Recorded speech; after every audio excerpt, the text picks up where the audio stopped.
Praise the Lord brothers and sisters. கர்த்தராகிய இயேசு கிறிஸ்துவின் கிருபையும் இரக்கமும் சமாதானமும் சத்தியமும் அன்பும் உங்கள் அனைவரோடும் என்றென்றும் இருப்பதாக. இயேசு கிறிஸ்து பரலோகத்திற்கு போகிறதுக்கு முன்னாடி அவர் பேசின வார்த்தைகள், வானத்திலும் பூமியிலும் சகல அதிகாரமும் எனக்கு கொடுக்கப்பட்டிருக்கிறது, ஆகையால் நீங்கள் புறப்பட்டு போய் சகல ஜாதிகளையும் சீஷராக்கி. கர்த்தர் வந்துட்டு இந்த இடத்துல வந்துட்டு ஒவ்வொருத்தரையுமே வந்துட்டு சீஷராக இருப்பதற்காக தான் வந்துட்டு அழைத்திருக்கிறார். அப்ப நாம இன்னைக்கு அதை குறித்து நாம வந்துட்டு நிதானித்து பார்ப்போம். ஸோ நம்மளை வந்துட்டு சீஷரா யாருக்கு இருக்க சொல்லியிருக்கிறாரு அப்படிங்கிறதையும் கொஞ்சம் வந்துட்டு நிதானித்து பார்ப்போம். நாம அப்படி இருக்கிறோமா? நாம பரலோக ராஜ்யத்துக்குள்ள இன்னைக்கு நாம இருக்கிறோமா? இன்னைக்கு முழுக்க முழுக்க நாம வந்து பரலோக ராஜ்யத்தையும் அந்த பரலோக ராஜ்யத்துக்குரிய உவமைகளை குறித்து தான் நம்ம வந்துட்டு தொடர்ந்து நம்ம தியானிக்க போகிறோம். முதல் வசனமாக யோவான் 8:31. இயேசு தம்மை விசுவாசித்த யூதர்களை நோக்கி, நீங்கள் என் உபதேசத்திலே நிலைத்திருந்தால் மெய்யாகவே என் சீஷராய் இருப்பீர்கள். ஆமேன். ஆமேன். கர்த்தராகிய இயேசு கிறிஸ்துவ சொந்த இரட்சகராக ஏற்றுக்கொண்ட நாம எல்லோருமே அவருக்கு கடைசி வரைக்கும் சீஷர்களா இருக்கணும். சீஷர்களாக மாத்திரமல்ல, நண்பர்களாக இருக்கவும் கர்த்தர் நம்மளை வந்துட்டு அழைத்திருக்கிறார். அதற்காக அவர் பெரிய ஒரு விலையை கொடுத்திருக்கிறார். நமக்காக, நம்மளுடைய பாவங்களுக்காக அவர் இரத்தம் சிந்தி நம்மளுடைய சரீரத்தை வந்துட்டு விலை கொடுத்து வாங்கி இருக்கிறார். ஏன்னா நாம தான் தேவனுடைய ஆலயம். அவருடைய பரிசுத்த ஆவியை நமக்குள்ளாக நம்ம இருதயத்துல கொடுத்திருக்கிறார். அப்ப நாம கடைசி வரைக்கும் அவருக்கு உண்மையுள்ளவர்களாக இருக்க வேண்டும், சீஷர்களாக இருக்க வேண்டும். மற்றவர்களை நாம வந்து சீஷராக்க வேண்டும்.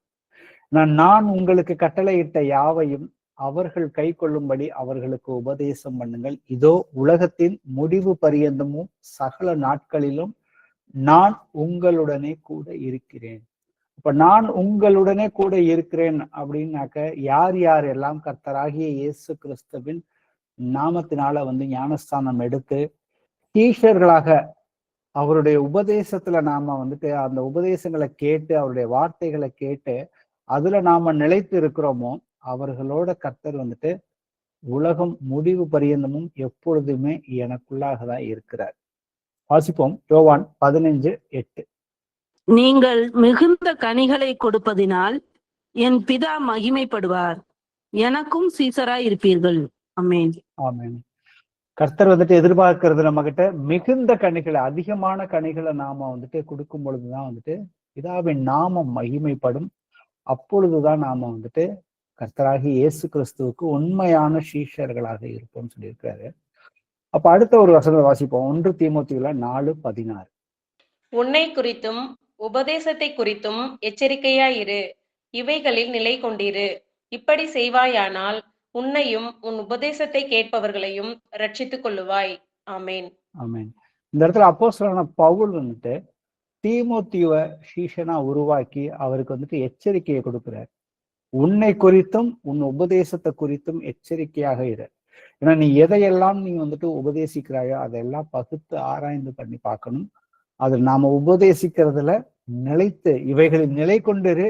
இப்படி செய்வாயானால் உன்னையும் உன் உபதேசத்தையும் உபதேசத்தை கேட்கிறவர்களையும் வந்துட்டு உன்னால வந்துட்டு ரட்சிப்புக்குள்ள வந்துட்டு கொண்டு வர முடியும் வந்துட்டு எச்சரிக்கையை வந்துட்டு கொடுக்கிறார் தீமோத்தேயுவுக்கு. அப்ப சீஷன் வந்து எப்படி இருக்க வேண்டும் அப்படிங்கிறதுக்கு இந்த வசனங்களை பார்த்தோம். இன்னும் சீஷத்துவத்துக்கு இன்னும் ஒரு வசனத்தை வாசிப்போம். யோவான் 13:35. நீங்கள் ஒருவரில் ஒருவர் அன்புள்ளவர்களாய் இருந்தால் அதனால் நீங்கள் என்னுடைய சீஷர்கள் என்று எல்லாரும் அறிந்து கொள்வார்கள் என்றார். ஆமேன். ஆமேன். அப்ப சீஷர்களாக இருக்கணும்னாக்க உபதேசத்துல நிலைத்து நிக்கணும். நாம கனிகளை கொடுக்கணும், மிகுந்த கனிகளை கொடுக்கணும்.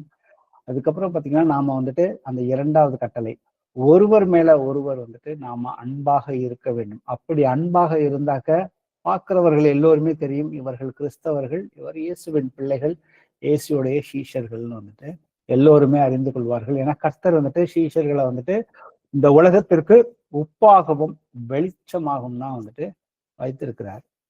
அப்ப இதுதான் வந்துட்டு ஒரு அடிப்படையான நம்ம சீஷத்துக்குரிய அவருடைய உபதேசத்துல நாம என்றென்றைக்கு நிலைச்சு நிக்கணும், அவருடைய வருகை வரைக்கும். ஏன்னா நம்மளை வந்துட்டு தேவனுடைய ராஜ்யத்துக்குள்ள வந்துட்டு கர்த்தர் வந்துட்டு கூட்டிட்டு வந்திருக்கிறாரு.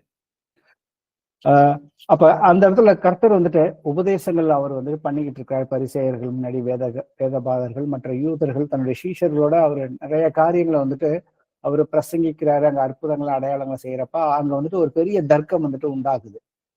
அப்ப அதுல ஒரு வேதபாரகன் வந்துட்டு அந்த தர்க்கம் பண்றவங்கள்ட்ட வந்துட்டு கர்த்தர்கிட்ட யாருமே எதிர்த்து பேச முடியல. எல்லா கேள்விகளுக்கும் அவர் வந்துட்டு சரியா வந்துட்டு வேதத்தின் அடிப்படையில பதில்களை வந்துட்டு கொடுக்குறாரு. அப்ப வேதபாரகன் ஒருவன் வந்துட்டு கர்த்தர்கிட்ட கேள்வி கேட்கிறான். கற்பனைகளில் எல்லாம் வந்துட்டு பிரதான கற்பனை எதுன்னு நீங்க வந்துட்டு கர்த்தர்கிட்ட ஏசப்பாட்ட கேட்கிறான். வாசிப்போமே, மார்க்ல 12:29 வரைக்கும் வாசிப்போம். இயேசு அவனுக்கு பிரதியுத்தரமாக, கற்பனைகளிலெல்லாம் பிரதான கற்பனை எதுவென்றால், இஸ்ரவேலே கேள், நம்முடைய தேவனாகிய கர்த்தர் ஒருவரே கர்த்தர். உன் தேவனாகிய கர்த்தரிடத்தில் உன் முழு இருதயத்தோடும் உன் முழு ஆத்மாவோடும் உன் முழு மனதோடும் உன் முழு பலத்தோடும் அன்பு கூர்வாயாக என்பதே பிரதான கற்பனை. இதற்கு ஒப்பாயிருக்கிற இரண்டாம் கற்பனை என்னவென்றால், உன்னிடத்தில் நீ அன்பு கூறுவது போல் பிறனிடத்திலும் அன்பு கூர்வாயாக என்பதே. இவைகளிலும் பெரிய கற்பனை வேறொன்றும் இல்லை என்றார். இப்ப இந்த இடத்துல வேதபாரகன் கேட்ட கேள்விக்கு ஏசப்பா இந்த பதில கொடுக்கிறாரு. அந்த 2 கட்டளைகளை கொடுக்கிறாரு. அந்த 2 கட்டளைகளுமே நியாயப்பிரமாணத்துல பழைய ஏற்பாட்டுல கர்த்தர் மோசைக்கிட்ட கொடுத்த கட்டளை இல்லை. அவர் அதுல இருந்துதான் வந்துட்டு எடுத்து வந்துட்டு இந்த கட்டளைகளை வந்துட்டு கொடுக்கிறாரு. அது அவர் கர்த்தர் சொன்னதுக்கு அப்புறம் அதற்கு பதில் எப்படி சொல்றாருன்னு பாருங்க. மார்க்ல அதிலே 32-33 12வது அதிகாரத்துல. அதற்கு வேதபாரகன், சரிதான் போதகரே, நீ சொன்னது சத்தியம். ஒரே தேவன் உண்டு, அவரை தவிர வேறொரு தேவன் இல்லை. முழு இருதயத்தோடும் முழு மனதோடும் முழு ஆத்மாவோடும் முழு பலத்தோடும் அவரிடத்தில் அன்பு கூறுகிறதும் தன்னிடத்தில் அன்பு கூறுகிறது போல் பிறனிடத்திலும் அன்பு கூறுகிறதுமே சர்வாங்க தகனம் முதலிய பலிகளை பார்க்கிலும் முக்கியமாயிருக்கிறது என்றான். ஆமேன். ஆமேன். அப்ப இந்த இடத்துல வந்துட்டு வேதபாரகன் வந்துட்டு கர்த்தர் வந்துட்டு சொன்ன காரியங்கள் எல்லாமே வந்துட்டு இந்த நியாயப்பிரமாணத்துல வந்துட்டு அழகா வந்துட்டு ஒத்து போகிறத வந்துட்டு அவன் வந்துட்டு நிதானிச்சு அவருக்கு வந்துட்டு பதில் கொடுக்குறான். நீங்க சொன்னது சரிதான், பலிகளை பார்க்கிலும் அன்பு கூறுவதுதான் வந்துட்டு பிரதான கட்டளை அப்படிங்கிறத அவன் வந்துட்டு ஏற்றுக்கொண்டான். ஏற்றுக்கொண்டதுக்கு அப்புறம் அடுத்தது 34வது வசனத்தை வாசிப்போம். அவன் விவேகமாய் உத்தரவு சொன்னதை இயேசு கண்டு, நீ தேவனுடைய ராஜ்யத்துக்கு தூரமானவன் அல்ல என்றார். அதன் பின்பு ஒருவரும் அவரிடத்தில் யாதொரு கேள்வியும் கேட்க துணியவில்லை. ஆமேன். ஆமேன். அப்ப அவர்களுக்கு பழைய ஏற்பாட்டுல பாத்தீங்கன்னா 612 பிரமாணங்கள் கட்டளைகள் மொத்தமா கர்த்தர் கொடுத்திருந்தாரு. அதுல ஒண்ணுல தவறுனாலும் நீங்க வந்துட்டு தேவனுடைய ராஜ்யத்துக்குள்ள வந்துட்டு போக முடியாதுன்னு சொல்லி பழைய ஏற்பாடு எல்லாம் நிழலா கொடுக்கப்பட்ட கட்டளைகள். ஆனா இந்த இடத்துல கர்த்தர் வந்துட்டு அந்த வேதபாரகன் யாரு அப்படின்னாக்க, வேதபாரகன் வந்துட்டு அவர்களுடைய அடிப்படையான வேலைகள்னு பாத்தீங்கன்னாக்க வேதாகமத்தை பழைய ஏற்பாட்டுல அந்த தோல் சுருள்ல இருந்ததுல வந்துட்டு அவர்கள் வந்துட்டு நகல் எடுப்பாங்க. அதுக்கப்புறம் அதை வந்துட்டு பாதுகாப்பா வைத்துக் கொள்வார்கள். அப்புறம் நியாயப்பிரமாணத்தை குறித்து விலைக்கு வந்துட்டு போதிக்கிற வேலைதான் வந்துட்டு வேதபாரகனுடைய வேலை. இப்ப அவன் வந்துட்டு ரொம்ப கரெக்டா கர்த்தர் சொன்னது வந்துட்டு, அவன் விவேகமாய் உத்தரவு சொன்னதை கண்டு நீ வந்துட்டு தேவனுடைய ராஜ்யத்துக்கு தூரமானவள் அல்ல அப்படின்னு சொல்லி இந்த இடத்துல கர்த்தர் வந்துட்டு பதில் கொடுக்குறாரு. அப்பனா பழைய ஏற்பாட்டு முழுக்க வந்துட்டு இந்த 2 கட்டளைகளுக்குள்ள வந்துட்டு கர்த்தர் வந்துட்டு கொண்டு வந்துட்டார். அதனாலதான் வந்துட்டு அவன்கிட்ட சொல்றாரு, ஏன்னா தேவனுடைய ராஜ்யத்துக்கு நீ தூரமானவன் அல்ல. அப்ப அதுக்கப்புறம் பாத்தீங்கன்னா அவர்கிட்ட யாருமே கேட்கறதுக்கு பேசுறதுக்கோ யாருக்குமே தைரியம் வரவில்லைன்னு வந்துட்டு போட்டிருக்கு. அப்ப வேதபாரகன் ஏன்னா இன்னைக்கு வந்துட்டு எவ்வளவு பேர் வந்துட்டு போதிக்கிறவர்கள் இருக்கிறார்கள். ஆனா இன்னமும் வந்துட்டு பழைய ஏற்பாட்டு கற்பனைகளை புதிய ஏற்பாடோட கலந்து அதுல வந்துட்டு இன்னமும் வந்துட்டு போதிச்சுக்கிட்டு மக்களை வந்துட்டு தங்களுடைய சொந்த ஆதாயத்துக்காக இன்னைக்கு பயன்படுத்தி கொண்டு இருக்கிறார்கள். இன்னைக்கு அநேக டினாமினேஷனல் சபைகள் அப்படிதான் வந்துட்டு போய்கிட்டு இருக்குது. ஆனா இங்க வந்துட்டு இந்த ஒரு வேதபாரகன்னா அங்க இருந்து அன்னைக்கு இருந்த யூதர்கள் அநேக வேதபாரகர்களையும் பரிசேயர்ல கூட ஒரு சிலர் வந்துட்டு கர்த்தரை வந்துட்டு சொந்த இரட்சகராக ஏற்றுக்கொண்டார்கள்ங்கிறத நம்ம வேதத்துல இருந்து அறிந்து கொள்ள முடியும். வாசிப்போமே, மத்தேயு 13:24. வேறொரு உவமையை அவர்களுக்கு சொன்னார். பரலோக ராஜ்யம் தன் நிலத்தில் நல்ல விதையை விதைத்த மனுஷனுக்கு ஒப்பாய் இருக்கிறது. ஆமென். ஆமென். அப்ப கர்த்தர் வந்துட்டு தேவனுடைய ராஜ்யத்துக்கு அவனை வந்துட்டு தூரம் இல்லைன்னு சொல்லிட்டாரு. அதுக்கப்புறம் அந்த பரலோக ராஜ்யம், தேவனுடைய ராஜ்யம், இயேசு கிறிஸ்துவின் ராஜ்யம், இது எல்லாமே வந்துட்டு ஒரே அர்த்தத்தை குறிக்கிறது, வெவ்வேறு வார்த்தைகள்ல. அப்ப இந்த இடத்துல பாத்தீங்கன்னாக்க பரலோக ராஜ்யத்தை குறிச்சு அநேக ஓமைகளா தான் வந்துட்டு கர்த்தர் வந்துட்டு நிறைய விஷயங்களை வந்துட்டு பேசியிருக்கிறாரு. அந்த பரலோக ராஜ்யத்தின் ஓமைகள்னு நாம வந்து பைபிள்ல எடுத்து பார்த்தோம்னாக்க கிட்டத்தட்ட 40-50 ஓமைகள் வரைக்கும் கர்த்தர் வந்துட்டு பேசியிருக்கிறாரு. அப்ப அதுல புதிய ஏற்பாட்டுல மத்தேயு, மார்க்கு, லூக்கா, யோவான், இந்த 4 அதிகாரத்திலையும் ஏசப்பா பேசின உபதேசங்களாக இருக்கட்டும், அவர் போதித்த காரியங்களா இருக்கட்டும், அதுல 1/3 பகுதி வந்துட்டு ஓமைகளாக தான் வந்துட்டு ஏசப்பா வந்துட்டு பேசியிருக்கிறாரு. அந்த ஓமைகளை நாம வந்துட்டு பிரித்து பார்த்தோம்னாக்க 3 வகையா வந்துட்டு நாம வந்துட்டு பிரித்து பார்க்க முடியும். ஒன்று வந்து பாத்தீங்கன்னாக்க பரலோக ராஜ்யத்தை குறித்த உவமைகள்.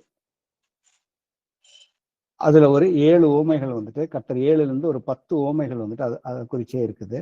அதுக்கப்புறம் வந்து பரலோக ராஜ்யத்துக்குள்ள இன்னைக்கு வாழ்ந்து கொண்டிருக்கிற சீஷர்களை குறித்து அவர் வந்துட்டு உவமைகளாக சொன்ன காரியங்களும் இருக்குது.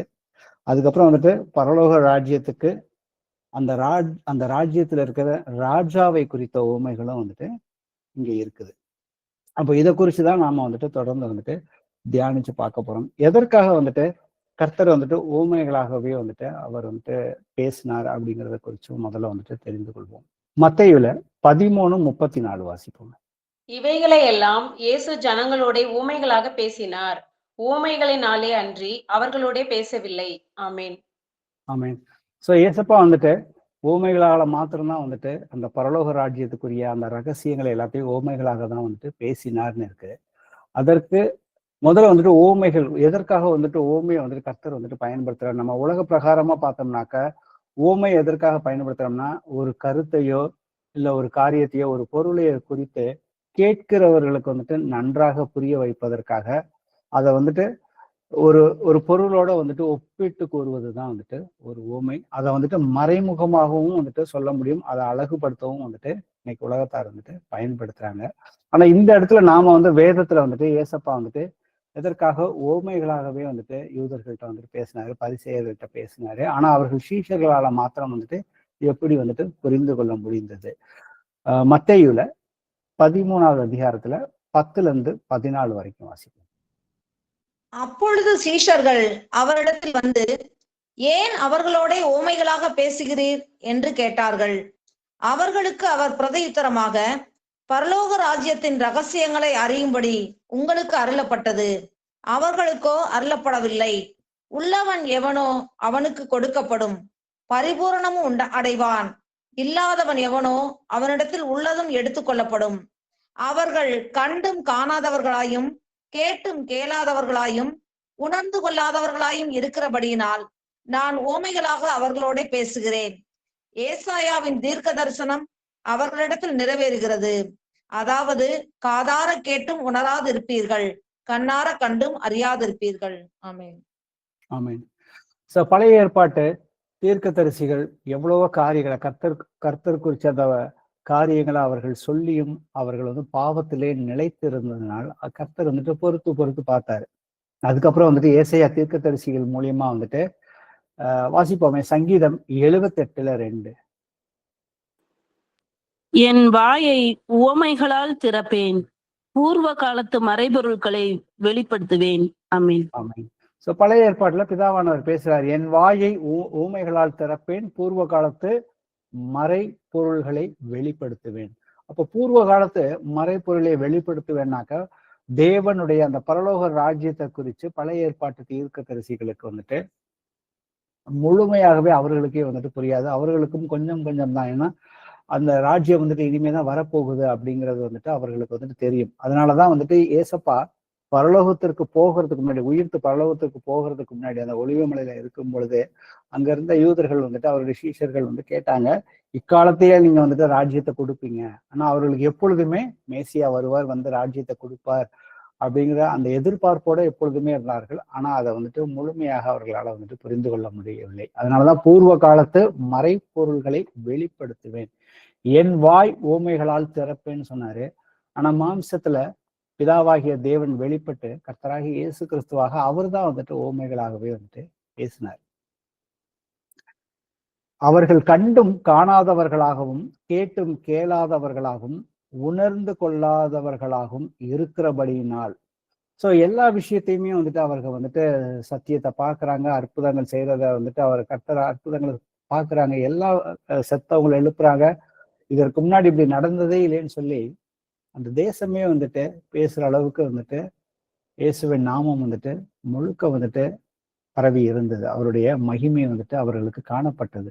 ஆனா இது எதையுமே வந்துட்டு அவர்கள் வந்துட்டு கண்டும் கேட்டும் உணராதவர்களாக இருக்கிறபடினால நான் வந்துட்டு அவர்களோட உண்மைகளாகவே நான் வந்து பேச போகிறேன் அப்படின்னு சொல்லிட்டு தான் ஏசப்பா வந்துட்டு முழுக்க முழுக்க உண்மைகளாகவே வந்துட்டு பரலோக ராஜ்யத்தை குறித்து வந்து பேசியிருக்கிறார். மார்க்கு 4:34 வாசிப்போம். ஊமைகளினாலே அன்றி அவர்களுக்கு ஒன்றும் சொல்லவில்லை. அவர் தம்முடைய சீசரோடே தனித்திருக்கும் போது அவர்களுக்கு எல்லாவற்றையும் விவரித்து சொன்னார். ஆமேன். ஆமேன். சோ தன்னுடைய சீஷர்களுக்கு வந்துட்டு அவர் மொத்தமா சீஷர்களோட மற்ற ஜனங்களோட இருக்கும் பொழுது அவர் ஊமைகளாக தான் பேசுறாரு. ஆனா அவருடைய சீஷர் தனித்து இருக்கும் பொழுது அவர் வந்து எல்லாவற்றையுமே வந்துட்டு விவரித்து சொன்னார். எதற்காக அவர்களுக்கு விவரித்து சொன்னார்? வாசிப்போமே 13:36 மத்தேயுல. அப்பொழுது இயேசு ஜனங்களை அனுப்பிவிட்டு வீட்டுக்கு போனார். அவருடைய சீஷர்கள் அவரிடத்தில் வந்து, நிலத்தின் களைகளை பற்றிய ஓமையை எங்களுக்கு வெளிப்படுத்த வேண்டும் என்று கேட்டார்கள். ஆமேன். ஆமேன். இப்ப ஏசப்பா பொது வெளியில பேசும்பொழுது அவர்களுக்கு ஒரு காரியம் வந்து புரியலன்னா அவர்கள் அதோட வந்துட்டு விட்டு விடல. ஏசப்பா தனியா இருக்கும் பொழுது அவர்கள் வந்துட்டு எங்களுக்கு இந்த காரியத்தை குறித்து விளக்கி சொல்லுங்கன்னு சொல்லி அவங்க வந்துட்டு விருப்பப்பட்டு வாஞ்சையோட வந்துட்டு கேட்கிறாங்க. ஏன்னா அவங்க வந்துட்டு விருப்பப்பட்டு கேட்கறதுனாலதான் வந்துட்டு ஏசப்பா எல்லாவற்றையுமே சொல்லி கொடுக்குறாரு. ஏதோ வந்துட்டு நான் தெரிந்து கொள்ளணும், எனக்கு இந்த காரியத்தை குறிச்சு 10:11 அப்படிங்கிறவங்களுக்கு வந்துட்டு எதையுமே கர்த்தர் சொல்லி கொடுக்கல. ஆனா அவரை தேடுறவங்களுக்கு இன்னைக்கும் அதே மாதிரிதான் நாமளும் வந்துட்டு ஜெபத்துல போய் அவர்கிட்ட நமக்கு வசனங்கள் புரியவில்லை, இல்ல ஒரு காரியத்தை மாம்சத்தின்படி நான் எப்படி செய்ய முடியல அப்படின்னு சொல்லிட்டு இங்க ஏசப்பா வந்துட்டு தனித்து இருக்கும் பொழுது அவர் வந்து மாம்சத்துல இருந்தாரு. ஆனா இன்னைக்கு நம்ம கூட வந்துட்டு உள்ளதான் நமக்குள்ளதான் இருக்கிறார். அதனாலதான் நாம ஜெபம் பண்ணும் பொழுது நீங்க வந்துட்டு உள்ள அறையில வந்துட்டு தனியா வந்துட்டு போய் அவரோட வந்துட்டு பேசுங்க. அவர் பேசுறத நீங்க நிதானிச்சு பொறுமையா அமைதியா வந்துட்டு வசனங்களை தியானம் பண்ணுங்க. அப்புறம் அமைதியா வந்துட்டு இருங்க. அவர் பேசுறது வந்துட்டு நம்ம ஒவ்வொருத்தருக்கும் வந்துட்டு கர்த்தர் வந்துட்டு புரிய வைப்பார். சோ அன்னைக்கு என்ன மாம்சத்துல நடந்ததோ அதே இதைதான் இன்னைக்கு வந்துட்டு, அன்னைக்கு மாம்சத்துல நடந்தப்ப சீஷர்கள் 12 அப்போஸ்தலர்கள் தான் எப்பொழுதுமே கூட வந்து இருந்தாங்க. ஆனா இன்னைக்கு அவர் 12 பேத்துக்கு மேல கூட இல்ல ஆக்சுவலா. ஆனா இன்னைக்கு அப்படி பார்த்தீங்கன்னா இன்னைக்கு கோடான கோடி மக்கள் யார் யாரெல்லாம் அவரை சொந்த இரட்சகரா ஏற்றுக்கொண்டார்களோ ஒவ்வொருவருடைய இருதயத்திலும் அவர் இருக்கிறார். அன்னைக்கு எப்படி சீஷர்களுக்கு சொல்லி கொடுத்தாரோ அதே போலதான் இன்னைக்கும் அவர் வந்துட்டு சொல்லி கொடுப்பதற்கு வந்துட்டு ரெடியாக இருக்கிறார். அப்ப தேவனுடைய ராஜ்யம்னா என்ன? ஒரு ராஜ்யம் அப்படிங்கிறத வந்துட்டு நாம வந்துட்டு இன்னைக்கு இருக்கிற ராஜ்யங்களை பார்த்தோம்னாக்கா ராஜ்யம்ங்கிறது வந்துட்டு ஒரு நிலப்பரப்பையோ ஒரு ஊரையோ ஆளுகிறது இல்லாம அது வந்துட்டு ஒரு ஆளுகை, ஒரு ராஜாவின் கீழே வரக்கூடிய ஆளுகை. அதற்கு அதிகாரம் இருக்கும், அங்க வந்து கட்டுப்பாடுகள், ரூல்ஸ் அண்ட் ரெகுலேஷன்ஸ் வந்துட்டு இருக்கும். அப்ப இந்த இடத்துல வேதத்துல சொல்லியிருக்கிறது தேவனுடைய ராஜ்யம் என்றால் தேவனே ராஜாவாக இருந்து ஆளுகை செய்கிற இடம்தான் வந்துட்டு தேவனுடைய ராஜ்யம்னு வந்துட்டு போட்டிருக்கு. சோ இது இந்த இடத்துல பாத்தீங்கன்னாக்க ஒரு இந்திய தேசம் அப்படிங்கிற ஒரு நிலப்பரப்பை ஆள்றத குறிச்சு இங்க வேதம் எதையுமே சொல்லல. சோ அவர் வந்துட்டு ஒவ்வொருத்தருடைய இருதயத்துக்குள்ள இருக்கிறார். அப்ப அவர் தான் வந்துட்டு நம்ம ஒவ்வொருவரையும் ஆளுகை செய்ய வேண்டுமே ஒழிய நாம் வந்துட்டு அதற்கு மேற்பட்டு நாம நம்மளுடைய எண்ணத்தின் வழியாகவோ நம்மளுடைய ஆசைகளின் வழியாகவோ அவருடைய ஆளுகையை வந்துட்டு மேற்கொள்ளக்கூடாது. ஏன்னா கர்த்தர் நமக்கு விரோதமாக நமக்கு நமக்கு பிரியமே இல்லாம நம்ம வந்து பிரியத்தோட அவர் அணுகினா மாத்திரமே, நம்ம முழு இருதயத்தோட அவர்கிட்ட வந்துட்டு அணுகினா மாத்திரமே அவரால் நம்மளை வந்துட்டு ஆளுகை செய்ய முடியும். அப்படி இல்லைனாக்க நம்மளுடைய ஆளுகை எல்லாமே நம்மளை வந்துட்டு நம்மளுடைய மாம்ச சிந்தை தான் மேற்கொள்ளும். மாம்ச சிந்தையை வந்துட்டு கொண்டு வர்றது வந்துட்டு பிசாசனுடைய ஒரு தந்திரம்னு சொல்லி வேதத்துல நாம வந்துட்டு பழைய ஏற்பாட்டுல இருந்து புதிய ஏற்பாட்டு முழுக்க கடைசி வரைக்கும் நாம வந்துட்டு பார்க்க முடியுது. அப்ப இந்த ராஜ்யம் வந்துட்டு என்றோ வரப்போகிறதா அப்படின்னு பார்த்தோம்னா இல்லை, இன்னைக்கு இருக்கிற அந்த ராஜ்யம் தான். இயேசு கிறிஸ்து எப்ப வந்துட்டு தன்னுடைய ஊழியத்தை ஆரம்பிச்சாரோ அந்த ஊழியத்தின் மூலியமாக தேவனுடைய ராஜ்யத்தை வந்துட்டு அவர் வந்துட்டு உலகத்துல வந்துட்டு கொண்டு வந்துட்டாரு. லூக்கா 17:20-21 வாசிப்போம். தேவனுடைய ராஜ்யம் எப்பொழுது வரும் என்று பரிசேயர் அவரிடத்தில் கேட்ட பொழுது அவர்களுக்கு அவர் பிரதியுத்தரமாக, தேவனுடைய ராஜ்யம் பிரத்யட்சமாய் வராது, இதோ இங்கே என்றும் அதோ அங்கே என்றும் சொல்லப்படுகிறதற்கும் ஏதுவிராது, இதோ தேவனுடைய ராஜ்யம் உங்களுக்குள் இருக்கிறதே என்றார். ஆமென்.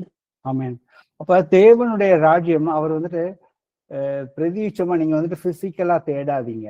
அது வந்துட்டு இப்ப வந்துட்டு உங்களுக்குள்ளதான் வந்துட்டு இருக்குது. ஏன்னா கர்த்தரை நாம வந்துட்டு அவர் கொடுத்த அந்த இலவசமா கொடுத்த அந்த கிருபையை நாம வந்துட்டு விசுவாசத்தின் மூலியமாக அவருடைய மரணத்தையும் அவருடைய உயிர்த்தெழுதலையும் நாம ஏற்றுக்கொண்டதுனால வந்துட்டு பரிசுத்த ஆவிய அவர் நமக்கு கொடையாக வந்துட்டு கொடுத்திருக்கிறார். அப்ப தேவனுடைய ராஜ்யம் எனக்குள்ளதான் இருக்குது, தேவன் எனக்குள்ளதான் இருக்கிறார், அவர் தான் வந்துட்டு என்னை ஆளுகை செய்ய வேண்டும். வாசிப்போமே ரோமர்ல 14:17. தேவனுடைய ராஜ்யம் புசிப்பும் குடிப்பும் அல்ல, அது நீதியும் சமாதானமும் பரிசுத்த ஆவியினால் உண்டாகும் சந்தோஷமுமாய் இருக்கிறது. ஆமேன். ஆமேன். அப்ப தேவனுடைய ராஜ்யத்துக்குள்ள நான் வந்துட்டு இன்னைக்கு வந்துட்டு இருக்கிறேன் அப்படின்னாக்க எனக்குள்ள நீதியும் சமாதானமும் பரிசுத்த ஆவியானவர் எனக்குள்ள இருக்கும் பொழுது எப்பொழுதும் சந்தோஷம் இருக்கணும் அப்படின்னு சொல்லிதான் வேதம் வந்துட்டு நமக்கு திட்டமும் தெளிவுமாக வந்துட்டு சொல்லுகிறது. அப்ப நாம வந்துட்டு தேவனுடைய சித்தத்திற்கு மனம் உகந்து கீழ்ப்படியும் பொழுது அவருடைய நீதியையும் அவருடைய சமாதானத்தையும் சந்தோஷத்தையும் நம்மளால வந்துட்டு நிறைவாக அதை வந்து அனுபவிக்க முடியும். இப்ப இந்த சமாதானம்ங்கிற ஒரு காரியத்தை வந்துட்டு நாம வந்து பழைய ஏற்பாட்டுல கொஞ்சம் வந்துட்டு எந்த ஒரு ஏன்னா பழைய ஏற்பாட்டுல ராஜ்யங்கள் இருந்துச்சு. ஏன்னா அவர்கள் வந்துட்டு பழைய ஏற்பாட்டு யூதர்கள் எல்லோருமே வந்துட்டு நியாயாதிபதிகளை வச்சு கர்த்தர் வந்துட்டு அவர்களை வந்துட்டு வழி நடத்திக்கிட்டு இருந்தாரு. அதுக்கப்புறம் எங்களுக்கு ஒரு ராஜா வேணும்னு சொல்லி சாமுவேல் தீர்க்கதரிசிகிட்ட அவர்கிட்ட வந்துட்டு வற்புறுத்தி கேட்டதுனால கர்த்தர் வந்துட்டு முதல் ராஜா 40 வருஷம் வந்துட்டு சவுலை வந்துட்டு கொடுத்தாரு. அதற்கப்புறம் பாத்தீங்கன்னாக்கா அவன் வந்துட்டு கீழ்ப்படியாதனால அதுக்கப்புறம் தாவீதை வந்துட்டு கொடுத்தாரு. தாவீதுக்கு அப்புறம் பாத்தீங்கன்னாக்கா அவனுடைய பையன் வந்துட்டு சாலமோன் அந்த வாழ்ந்த காலத்துல வந்துட்டு முழு சமாதானம் வந்து இருந்ததாக தான் வந்துட்டு வேதம் நமக்கு வந்து சொல்லுது. வாசிப்போமே 1 ராஜாக்கள் 4வது அதிகாரத்துல 24-25. நதிக்கு இப்புறத்தில் இருக்கிற திப்சா முதற்கொண்டு ஆசா மட்டும் உள்ளவை எல்லாவற்றையும் நதிக்கு இப்புறத்தில் சகல ராஜாக்களையும் ஆண்டு வந்தான். அவனை சுற்றி எங்கும் சமாதானமாய் இருந்தது. சாலமோனுடைய நாளெல்லாம் தான் துவக்கி பெயர்சபா மட்டும் யூதாவும் இஸ்ரவேலும் அவரவர் தங்கள் தங்கள் திராட்சை செடியின் நிழலிலும் தங்கள் தங்கள் அத்திமரத்தின் நிழலிலும் சுகமாய் குடியிருந்தார்கள். ஆமென். ஆமென். இந்த உலகத்திலே பாத்தீங்கன்னா இந்த வரலாறுல போய் பார்த்தோம்னாக்க எந்த ராஜாவோட காலத்துல வந்துட்டு மக்கள் வந்துட்டு யுத்தமே இல்லாம முழு சமாதானத்தோட இருந்தார்கள் அப்படின்னு பார்த்தோம்னாக்க அது சாலமோன். அவன் வந்துட்டு ஆட்சி செய்த காலங்களை பார்த்தீங்கன்னாக்க கிமு 971 931 வரைக்கும். ஸோ அங்க வந்துட்டு அவனுடைய ஆளுகையில பார்த்தீங்கன்னாக்க சமாதானமும் செல்வ செழிப்பும் மக்கள் வந்துட்டு சந்தோஷமாக இருந்தார்கள்னு சொல்லி வேதமே வந்துட்டு நமக்கு வந்துட்டு சொல்லுகிறது. அப்ப இன்னைக்கு அந்த சாலமோன் அந்த எபிரேய வார்த்தையை நாம வந்துட்டு பார்த்தோம்னு வச்சுக்கலாம், ஷலோமா. ஸோ எபிரேய வார்த்தையில ஷலோம் அப்படின்னாக்க சமாதானம்ங்கிறது தான் வந்துட்டு அதுக்கு அந்த பொருள்.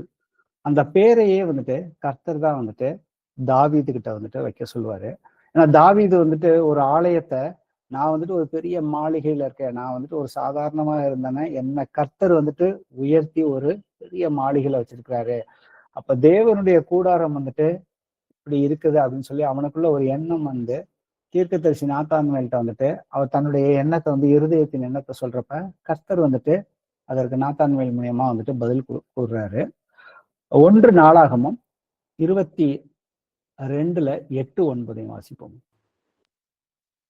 ஆனாலும் கர்த்தருடைய வார்த்தை எனக்கு உண்டாகி, நீ திரளான இரத்தத்தை சிந்தி பெரிய யுத்தங்களை பண்ணினாய். நீ என் நாமத்திற்கு ஆலயத்தை கட்ட வேண்டாம். எனக்கு முன்பாக மிகுதியான இரத்தத்தை தரையிலே சிந்த பண்ணினாய். இதோ உனக்கு பிறக்க போகிற குமாரன் அமைதியுள்ள புருஷனாய் இருப்பான். சுற்றிலும் இருக்கும் அவன் சத்துருக்களை எல்லாம் விலக்கி அவனை அமர்ந்திருக்க செய்வேன். ஆகையால் அவன் பேர் சாலொமோன் எனப்படும். அவன் நாட்களில் இஸ்ரவேலின் மேல் சமாதானத்தையும் அமெரிக்கையையும் அருளுவேன். ஆமென். ஆமென். கர்த்தருடைய ராஜ்யம் தான் இஸ்ரவேல் தேசம். ஏன்னா இஸ்ரவேல் தேசத்தை அவர் தான் வந்துட்டு ஆபிரகாம் ஒரு மனிதன் மூலியமாக துவக்கினார். அதுக்கப்புறம் வந்துட்டு கிட்டத்தட்ட 4000 ஆண்டுகள் கர்த்தராகி இயேசு கிறிஸ்து வரும் பொழுது அப்ப அங்க வந்துட்டு ஒவ்வொரு ராஜாக்களை தள்ளி ஒவ்வொரு ராஜாக்களை கர்த்தர் தான் வந்துட்டு நியமிக்கிறார். அப்ப அந்த ராஜாக்கள்லயே பாத்தீங்கன்னாக்க சாலமோன் ராஜா காலத்துல கர்த்தர் தாவீதுக்கு வாக்குத்தத்தம் பண்ணி கொடுத்தார். உன்னுடைய குமாரனுடைய அந்த ஆளுகையின் போது இஸ்ரவேல் தேசம் வந்துட்டு முழு சமாதானத்தையும் அமைதியையும் வந்துட்டு கொடுப்பேன்னு சொல்லி வாக்குத்தத்தம் பண்ணி கொடுத்தாரு. அதே போலதான் வந்துட்டு அந்த காரியங்கள் வந்துட்டு நிறைவேறினது நம்ம வந்து பார்ப்போம். ஆனா இது வந்துட்டு ஒரு நிழல், இது வந்துட்டு ஒரு தேசத்துக்கு மட்டும் அந்த டைம் பீரியட்ல மட்டும்தான் வந்து நடந்த ஒரு காரியம். ஆனா தாவீதோ சாலமோனுடைய ராஜ்யத்துக்கு அடித்தளம் இட்டதே பாத்தீங்கன்னாக்க தாவீது அவர் வந்துட்டு எல்லா எதிரிகளையுமே வந்துட்டு தோற்கடித்து விட்டு அதற்கப்புறம் வந்துட்டு ஆட்சி பொறுப்பை வந்துட்டு சாலமோன்ட்ட கொடுக்குறப்ப அவனுக்கு வந்துட்டு அந்த சமாதானம் வந்து முழுமையாக வந்துட்டு அவனுக்கு அந்த அடுத்த 40 வருஷம் வந்துட்டு இருந்துச்சு. அங்க ஒரு போர் சண்டைகள் எதுவுமே இல்லை, மற்ற எல்லா ராஜாக்களோடுமே சமாதானமாக இருந்தான். ஆனா தாவீதுடைய நித்திய சமாதானத்தை கர்த்தர் வந்துட்டு எப்படி நமக்கு வந்துட்டு வாக்குத்தத்தம் பண்ணி கொடுத்தாருனாக்க கர்த்தராகிய மேசியா இயேசு கிறிஸ்துவின் மூலியமாக என்றென்றைக்குமே வந்துட்டு அவர் வந்துட்டு உலகத்துல உள்ள அத்தனை மக்களுக்குமே அவர் வந்துட்டு சமாதானத்தில் எப்படி இஸ்ரவேல் தேசத்துக்கு அந்த ஒரு 40 ஆண்டு காலம் சமாதானத்தை கொடுத்தாரோ அதே இதை வந்துட்டு இன்னைக்கு ஆவிக்குரியவர்களாகிய அவருடைய பிள்ளைகளுக்கு கர்த்தர் வந்துட்டு சமாதானத்தை தருவேன். ஏன்னா அவர் தான் வந்துட்டு சமாதான பிரபு. வாசிப்போமே ஏசாயா 9வது அதிகாரத்துல 6வது வசனம். நமக்கு ஒரு பாலகன் பிறந்தார், நமக்கு ஒரு குமாரன் கொடுக்கப்பட்டார். கர்த்தத்துவம் அவர் தோளின் மேல் இருக்கும். அவர் நாமம் அதிசயமானவர், ஆலோசனை கர்த்தா, வல்லமையுள்ள தேவன், நித்திய பிதா, சமாதான பிரபு என்னப்படும். ஆமீன். ஆமீன். அப்ப இயேசு கிறிஸ்து தான் வந்துட்டு இன்னைக்கு சமாதான பிரபு. அவர் தான் ஆலோசனை கர்த்தர். இன்னைக்கு யாரெல்லாம் அவரை சொந்த இரட்சகராக ஏற்றுக்கொள்கிறார்களோ நம்மளை இன்னைக்கு வழி நடத்துவதற்காகவும் நமக்கு இன்னைக்கு ஆலோசனை கொடுப்பதற்காகவும் அவர் நமக்குள்ள பரிசுத்த ஆவியானவராக இருக்கிறார். இயேசு கிறிஸ்துவின் ஆவி இல்லாதவன் அவருடையவன் அல்ல. அப்ப அவர் தான் வந்துட்டு இன்னைக்கு நமக்கு முழு சமாதானத்தை, என் சமாதானத்தை நான் உங்களுக்கு அளிக்கிறேன், அந்த சமாதானம் உலகம் உங்களுக்கு கொடுக்காதுன்னு கர்த்தர் சொல்லியிருக்காரு. இன்னைக்கு யாரெல்லாம் நம்ம எல்லாம் வந்துட்டு கர்த்தரை வந்துட்டு சொந்த இரட்சகராக ஏற்றுக்கொண்டவர்கள், ஏற்றுக்கொள்வதற்கு முன்னாடி நமக்கு முழு சமாதானம் இருந்துச்சா அப்படின்னு நாமே கேள்வி கேட்டோம்னா 100% இருப்பதற்கு வாய்ப்பே கிடையாது. ஏன்னா என் சமாதானம், நான் கொடுக்கிற சமாதானம் வந்து உங்களுக்கு வந்துட்டு உலகம் வந்துட்டு கொடுக்காதுன்னு சொல்லியிருக்கிறாரு. அப்ப அவர் தான் வந்துட்டு சமாதான பிரபு. அவரை ஏற்றுக்கொண்டவர்கள் அத்தனை பேர்த்துக்குமே இன்னைக்கு நாம வந்துட்டு மாம்சமான இந்த உலகத்துல இருந்தாலும் நமக்கு முழு பாதுகாப்பை கொடுத்து சமாதானத்தை கொடுத்து ஆவியானவர் நம்மளை வந்துட்டு வழி நடத்துறார். எல்லா பிரச்சனைகள் இல்லாம இருக்கவே இருக்காது. நம்ம ஒவ்வொரு பிரச்சனைகளுக்கும் அவர் வந்து வழியை காட்டுகிறார். அப்ப அந்த வழியில நாம நடக்கும் பொழுது தீமையிலிருந்து நம்மளை வந்துட்டு காத்து கொள்ள முடியும்.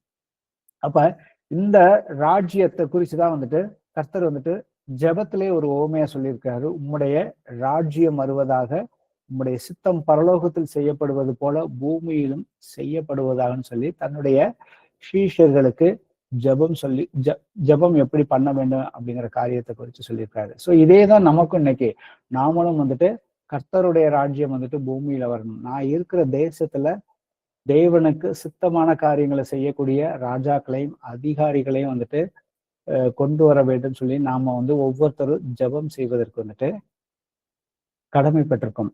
அப்ப இந்த தேவனுடைய ராஜ்யத்துல மைய பொருளா பாத்தீங்கன்னாக்க ஏசப்பா முதல்ல இந்த பூமிக்கு வந்து அவர் வந்துட்டு வாயை திறந்து சுவிசேஷமாக அறிவிக்கும் பொழுது மார்க் 1:15 பாத்தீங்கன்னா, காலம் நிறைவேறிற்று, தேவனுடைய ராஜ்யம் சமீபமாயிற்று, மனம் திரும்பி சுவிசேஷத்தை விசுவாசியுங்கள் அப்படின்னு சொல்லியிருக்காரு. அதுக்கப்புறம் பாத்தீங்கன்னாக்க அந்த தேவனுடைய ராஜ்யம், அந்த பரலோக ராஜ்யத்தை குறிச்ச அநேக ஓமைகள் வந்துட்டு கர்த்தர் வந்துட்டு எல்லாத்தையும் ஓமைகளாகவே வந்துட்டு பேசியிருந்தாரு. அந்த ராஜ்யத்துக்குள்ள ஒவ்வொருத்தரும் நாம வந்துட்டு பிரவேசிக்கணும். இன்னைக்கு நான் வந்துட்டு உள்ள போகணும்னாக்க யோவான் 3:5 படி பாத்தீங்கன்னா, நாம வந்துட்டு ஒவ்வொருத்தரும் வந்துட்டு ஜலத்தினாலும் ஆவியினாலும் மறுபடியும் நாம வந்துட்டு பிறக்க வேண்டும். அதை வந்துட்டு மனம் திரும்பிதான் வந்துட்டு அந்த ராஜ்யத்துக்குள்ள வந்துட்டு உள்ள வந்துட்டு பிரவேசிக்க முடியும் வந்துட்டு கர்த்தர் சொல்லியிருக்காரு. வாசிப்போமே முதல் ஓமையாக வந்துட்டு மத்தேயுல 13வது அதிகாரத்துல 24 30 வரைக்கும். வேறொரு ஓமையை அவர்களுக்கு சொன்னார். பரலோக ராஜ்யம் தன் நிலத்தில் நல்ல விதையை விதைத்த மனுஷனுக்கு ஒப்பாய் இருக்கிறது. மனுஷர் நித்திரை பண்ணுகையில் அவனுடைய சத்துரு வந்து கோதுமைக்குள் களைகளை விதைத்து விட்டு போனான். பயிரானது வளர்ந்து கதிர்விட்ட போது களைகளும் காணப்பட்டது. வீட்டு எஜமானுடைய வேலைக்காரர் அவனிடத்தில் வந்து, ஆண்டவனே, நீர் உமது நிலத்தில் நல்ல விதையை விதைத்தீரல்லவா, பின்னை அதில் களைகள் எப்படி உண்டானது என்றார்கள். அதற்கு அவன், சத்துரு அதை செய்தான் என்றான். அப்பொழுது வேலைக்காரர், நாங்கள் போய் அவைகளை பிடுங்கி போட உமக்கு சித்தமா என்று கேட்டார்கள். அதற்கு அவன், வேண்டாம், களைகளை பிடுங்கும் போது நீங்கள் கோதுமையும் கூட வேரோடே பிடுங்காதபடிக்கு இரண்டையும் அறுப்பு மட்டும் வளர விடுங்கள். அறுப்பு காலத்தில் நான் அறுக்கிறவர்களை நோக்கி, முதலாவது களைகளை பிடுங்கி அவைகளை சுட்டரிக்கிறதுக்கு கட்டுகளாக கட்டுங்கள், கோதுமையோ என் களஞ்சியத்தில் சேர்த்து வையுங்கள் என்பேன் என்று சொன்னான் என்றார். ஆமேன். சோ இந்த பரலோக ராஜ்யத்தை ஒரு ஓமையோட வந்துட்டு கர்த்தர் வந்துட்டு ஒப்பிட்டு வந்துட்டு விளக்குறாரு. அது வந்துட்டு அதை எதோட ஒப்பிடுறாருனாக்க, நல்ல நிலத்தில் நல்ல விதையை விதைத்த மனுஷனுக்கு ஒப்பாக இருக்கிறது அப்படின்னு சொல்லிட்டு அவர் வந்துட்டு அவர் வந்துட்டு விதைக்கும் பொழுது மனுஷர் வந்துட்டு நித்திரையாக இருக்கும் பொழுது சத்துரு வந்துட்டு களைகளை வந்துட்டு கோதுமைகளோட வந்துட்டு விதைத்து போனான்னு வந்துட்டு போட்டிருக்கு. ஆனா கர்த்தர் வந்துட்டு இரண்டையுமே வந்துட்டு வளர விடுறாரு. அப்ப அவருடைய வேலைக்காரர்கள் வந்து கேட்கும் பொழுது, இந்த களையை நாம பிடிங்கிடலாம்னாக்க, இல்ல விட்டுடு, அது வந்துட்டு வளரட்டும், ஏன்னா நீங்க வந்துட்டு கோதுமையும் சேர்த்து வந்துட்டு வேரோட வந்துட்டு பிடுங்கிடுவீங்க, அதனால இரண்டையும் வந்துட்டு அறுப்பு காலம் வந்துட்டு இருக்கிற வரைக்கும் வளரட்டும்னு வந்துட்டு சொல்லிடுறாரு.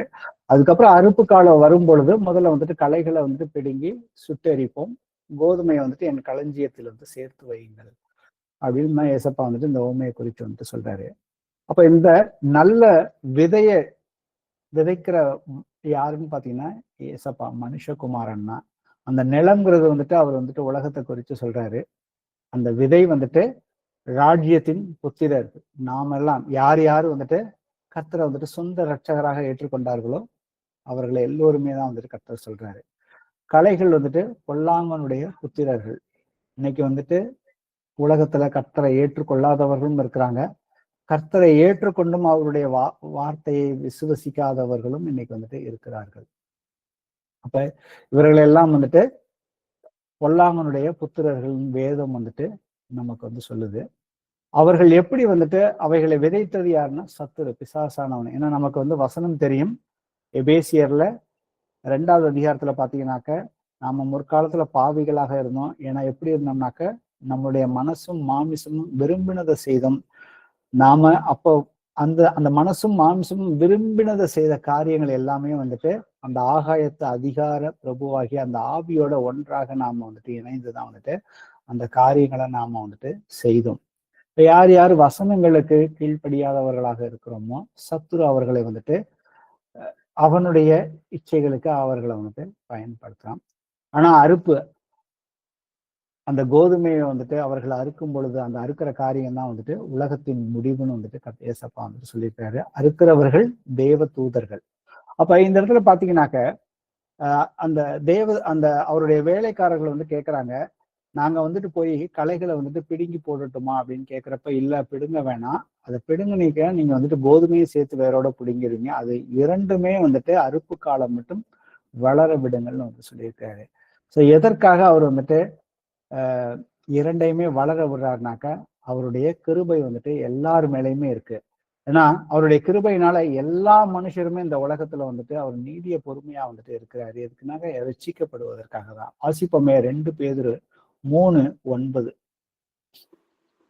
தாமதிக்கிறார் என்று சிலர் எண்ணுகிறபடி கர்த்தர் தமது வாக்குத்தத்தத்தை குறித்து தாமதமாயிராமல் ஒருவரும் கெட்டு போகாமல் எல்லாரும் மனம் திரும்ப வேண்டும் என்று விரும்பி நம்மேல் நீடிய பொறுமை உள்ளவராய் இருக்கிறார்.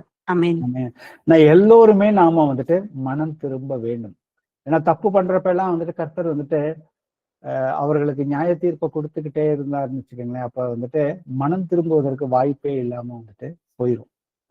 அதனாலதான் கர்த்தர் வந்துட்டு நீடிய பொறுமையா இருக்கார். அவருடைய வருகையுமே வந்துட்டு தாமதிக்கிறார் என்று சிலர் சொல்லி வேதத்தை படிச்சு பார்த்துட்டு அதை முழுமையா ஆராய்ச்சி பண்ணி பார்க்காம இன்னைக்கு எவ்வளவு பேர் பின்வாங்கி போய் வேத வார்த்தைகளை வந்துட்டு கிண்டலும் கேலியுமாக பேசுறாங்க. அவர் வரேன்னு சொன்னாரே, இன்னும் வரலையா அப்படின்னு சொல்லி ஒவ்வொரு காலகட்டத்திலையும் வந்துட்டு விசுவாசிகள் அவிசுவாசிகளாக மாறி கேலியும் கிண்டலுமாக பேசி கொண்டிருக்கிறார்கள்.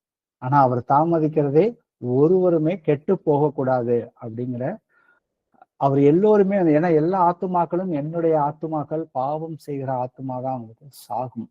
அப்ப அவர் ஒரு ஆத்துமாவும் சாகக்கூடாது அப்படிங்கிறதுக்காக தான் அவர் தன்னைத்தானே முழுமையாக பரிசுத்தமாக ஜீவ பலியாக தன்னுடைய சரீரத்தை வந்துட்டு ஒப்பு கொடுத்தார். ஏன்னா ஜீவனோட உயிரோட அவர் வந்து 6 மணி நேரம் வந்துட்டு சிலுவையில வந்துட்டு தொங்கினார். எதற்காகனாக்கா ஒவ்வொரு சொட்டு கடைசி சொட்டு ரத்தம் வந்துட்டு வெளியே வந்துட்டு அவர் வந்து சிந்தனம்.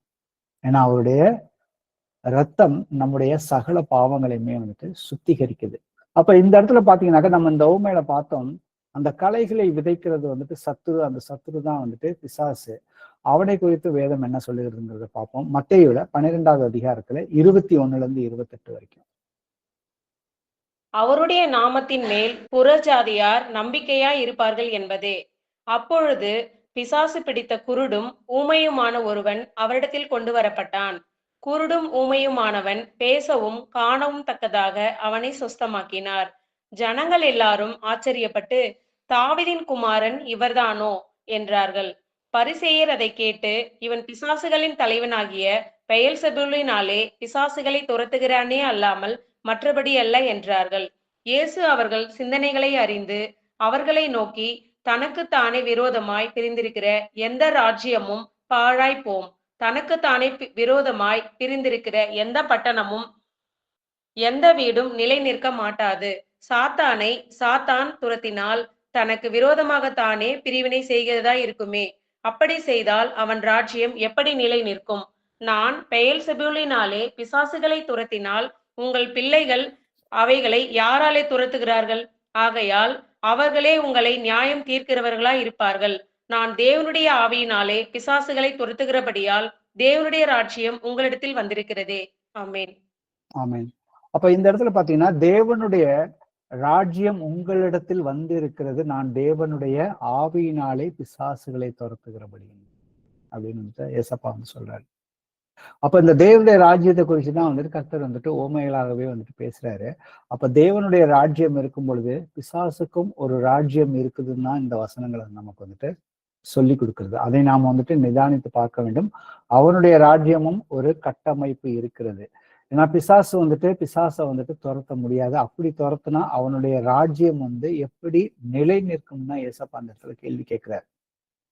ஏன்னா அவரை வந்துட்டு பிசாசுகளால வச்சு துரத்துறீங்கன்னு சொல்லி அங்க இருக்கிற யூதர்கள் வந்துட்டு பேசுறாங்க. இங்க இருக்கிற பரிசேயர்கள் மற்றவர்கள் எல்லாம் வந்து பேசும் பொழுது அப்ப அவர்களுக்கு வேதம் தெரியும். அதனாலதான் வந்துட்டு எப்படி வந்துட்டு ஒரு ராஜ்யத்துக்குள்ள இருக்கிறவங்க அவங்களுடைய பிரஜையை வந்துட்டு விரட்ட முடியும். அப்ப பிசாசுகளை துரத்த முடியாது.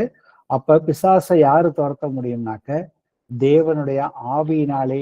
நான் வந்துட்டு பிசாசுகளை துரத்துறதுனால தேவனுடைய ராஜ்யம் உங்களிடத்தில் வந்திருக்கிறதுன்னு வந்து சொல்றாரு. அதுக்கப்புறம் நம்ம லூக்கா 17 பார்த்தோம், அவரை சொந்த ரட்சகராக ஏற்றுக்கொள்ளும் பொழுது, விசுவாசத்தின் மூலியமாக ஏற்றுக்கொள்ளும் பொழுது அவர் உங்களுக்குள்ள வந்துட்டு இருக்கிறாரு.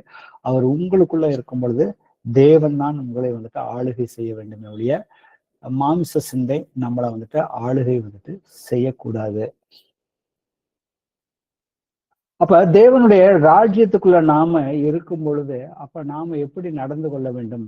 ஏன்னா அந்த எப்பொழுதுமே ஏன்னா அவனுடைய தந்திரங்கள் வந்துட்டு சாசனுடைய தந்திரங்கள் எப்படியாவது வந்துட்டு அந்த கர்த்தருடைய அந்த வார்த்தைகளை மீறி நடக்க வைக்க வேண்டியதான்.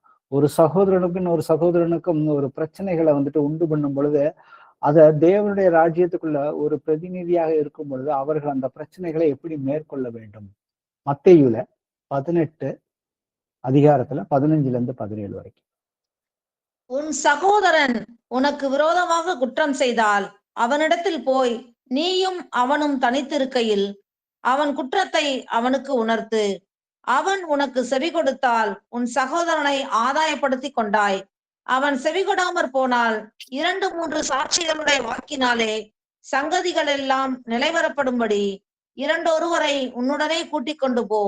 அவர்களுக்கும் அவன் செவி கொடாமற் போனால் அதை சபைக்கு தெரியப்படுத்து. சபைக்கும் செவிகொடாதிருப்பானால் அவன் உனக்கு அஞ்ஞானியைப் போலவும் ஆயக்காரனைப் போலவும் இருப்பானாக. ஆமேன். ஆமேன். ஏன்னா இந்த மாதிரியான பிரச்சனைகள் நமக்கு வந்துட்டு சபைகளுக்குள்ளேயும் வந்துட்டு வரும், சபைகளுக்கு வெளியிலேயும் வந்துட்டு புறஜாதிகளுடனும் வரும். கர்த்தர் வந்துட்டு இங்க வந்து நமக்கு கொடுத்திருக்கிற அந்த அவருடைய வார்த்தைகள் எல்லாம் வந்துட்டு உன் சகோதரனுக்குள்ள சபைக்குள்ள வந்துட்டு ஏதாவது ஒரு காரியத்துல ஒற்றுமை இல்லாம போகும் பொழுது, ஒரு மன வருத்தம் பொழுது அதை வந்துட்டு எப்படி நீங்க வந்துட்டு சரி செய்துக்கணும்? ஏன்னா உன் காணிக்கையை வந்துட்டு நீ என்கிட்ட கொண்டு வர்றதுக்கு முன்னாடி உன் சகோதரனோட உனக்கு ஏதாவது ஒரு காரியத்துல இடர்ல இருந்துச்சுனாக்க அப்போ உன் காணிக்கையை நீ வைத்து விட்டு முதல்ல அவனோட போய் வந்துட்டு ஒப்புரவாக வேண்டும் அப்படின்னு ஏசப்பா சொல்லியிருக்காரு. அதுக்கப்புறம் அவனை வந்துட்டு ஆகிட்டானா அவனை நீ ஆதாயமாக்கி கொண்டால், அவன் உன்னோட ஒப்புரவாகலைன்னா அதுக்கப்புறம் வந்துட்டு நீ 2-3 சாட்சிகளை கூட்டிட்டு போய் அந்த காரியத்தை குறித்து பேசி கர்த்தருடைய வசனத்தினால சமாதானப்படுத்துங்கிறாரு. அதற்கும் அவன் வந்துட்டு சரி வரலைனாக்க நீ வந்துட்டு சபைக்கு வந்துட்டு தெரியப்படுத்து. அதற்கும் அவன் செவி கொடுக்கலன்னா அவனை நீ விட்டு நீ அவனை குறித்து கவலைப்பட வேணாம். அவனை குறித்து நாம வந்துட்டு கர்த்தர் சொல்லிக்காரல 5:44 உங்களை துன்பப்படுத்துகிறவர்களாகவும் உங்களுக்கு நிந்திக்கிறவர்களுக்காகவும் நீங்க வந்துட்டு ஜெபம் பண்ணுங்கள்னு சொல்லியிருக்காரு. அப்ப அவர்களுக்காக நாம வந்துட்டு ஜெபம் பண்ணும். இதுதான் வந்துட்டு தேவனுடைய ராஜ்யத்துக்குள்ள இருக்கிற நாம ஒவ்வொருவரும் அன்றாட நமக்கு வர பிரச்சனைகளை வந்துட்டு எப்படி மேற்கொள்ளணும் அப்படிங்கிறத சொல்லியிருக்காரு. அதே போல வந்துட்டு சபைக்குள்ளே வந்துட்டு ஏன்னா நமக்கு தெரியும் 1 கொரிந்தியர்ல 5வது அதிகாரத்துல நீங்க வாசிச்சு பாத்தீங்கன்னா 1-13 வரைக்கும் பாத்தீங்கன்னாக்க அங்க சகோதரன் எனப்படுகிற ஒருவன் வந்துட்டு ஒரு விபச்சாரமான ஒரு பாவத்துக்குள்ள சபைக்குள்ளே ஒருத்தர் வந்துட்டு இருக்கிறான். அந்த சபையார் அத்தனை பேர்த்துக்குமே அந்த தெரிய வருகிறது. தெரிய வரியும் காரியத்தை குறித்து அவங்க வந்துட்டு கண்டு காணாம வந்துட்டு இருக்கிறாங்க. இதை வந்து பவுல் வந்துட்டு கேள்விப்பட்டு அவர் ஆவியில துக்கம் அடைஞ்சு இப்படிப்பட்டவனை வந்துட்டு நீங்க வந்துட்டு உங்களை விட்டு நீக்காம இருக்கிறீங்களே அப்படின்னு சொல்லிட்டு 1 கொரிந்தியர்ல பாத்தீங்கன்னா ஒரு வசனம் வாசிக்கிறேன். புறம்பே இருக்கிறவர்களை குறித்து தேவன் தீர்ப்பு செய்வார். ஏன்னா புறஜாதியர்களை குறித்து நாம எதுவும் தீர்ப்பு செய்ய வேண்டாம், அதை கர்த்தர் வந்துட்டு பாத்துக்குவார்.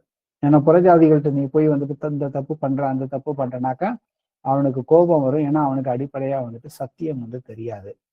ஆகையால் அந்த பொல்லாதவனை உங்களை விட்டு தள்ளி போடுங்கள். அந்த விபச்சாரம் செய்தவனை வந்துட்டு நீங்க இன்னும் வந்துட்டு சபைக்குள்ள தான் வச்சுக்கிட்டு இருக்கீங்களா? அவன் வந்துட்டு மனம் திரும்ப வேண்டும். அது வரைக்கும் நீங்க வந்துட்டு அவனை சபைக்குள்ள சேர்த்துக்காதீங்க. அவனை விட்டு நீங்க வந்துட்டு விலகுங்க.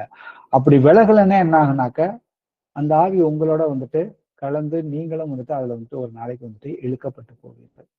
வாசிப்போமே 2 தெசலோனியர் 3வது அதிகாரத்துல 11-15 வரைக்கும்.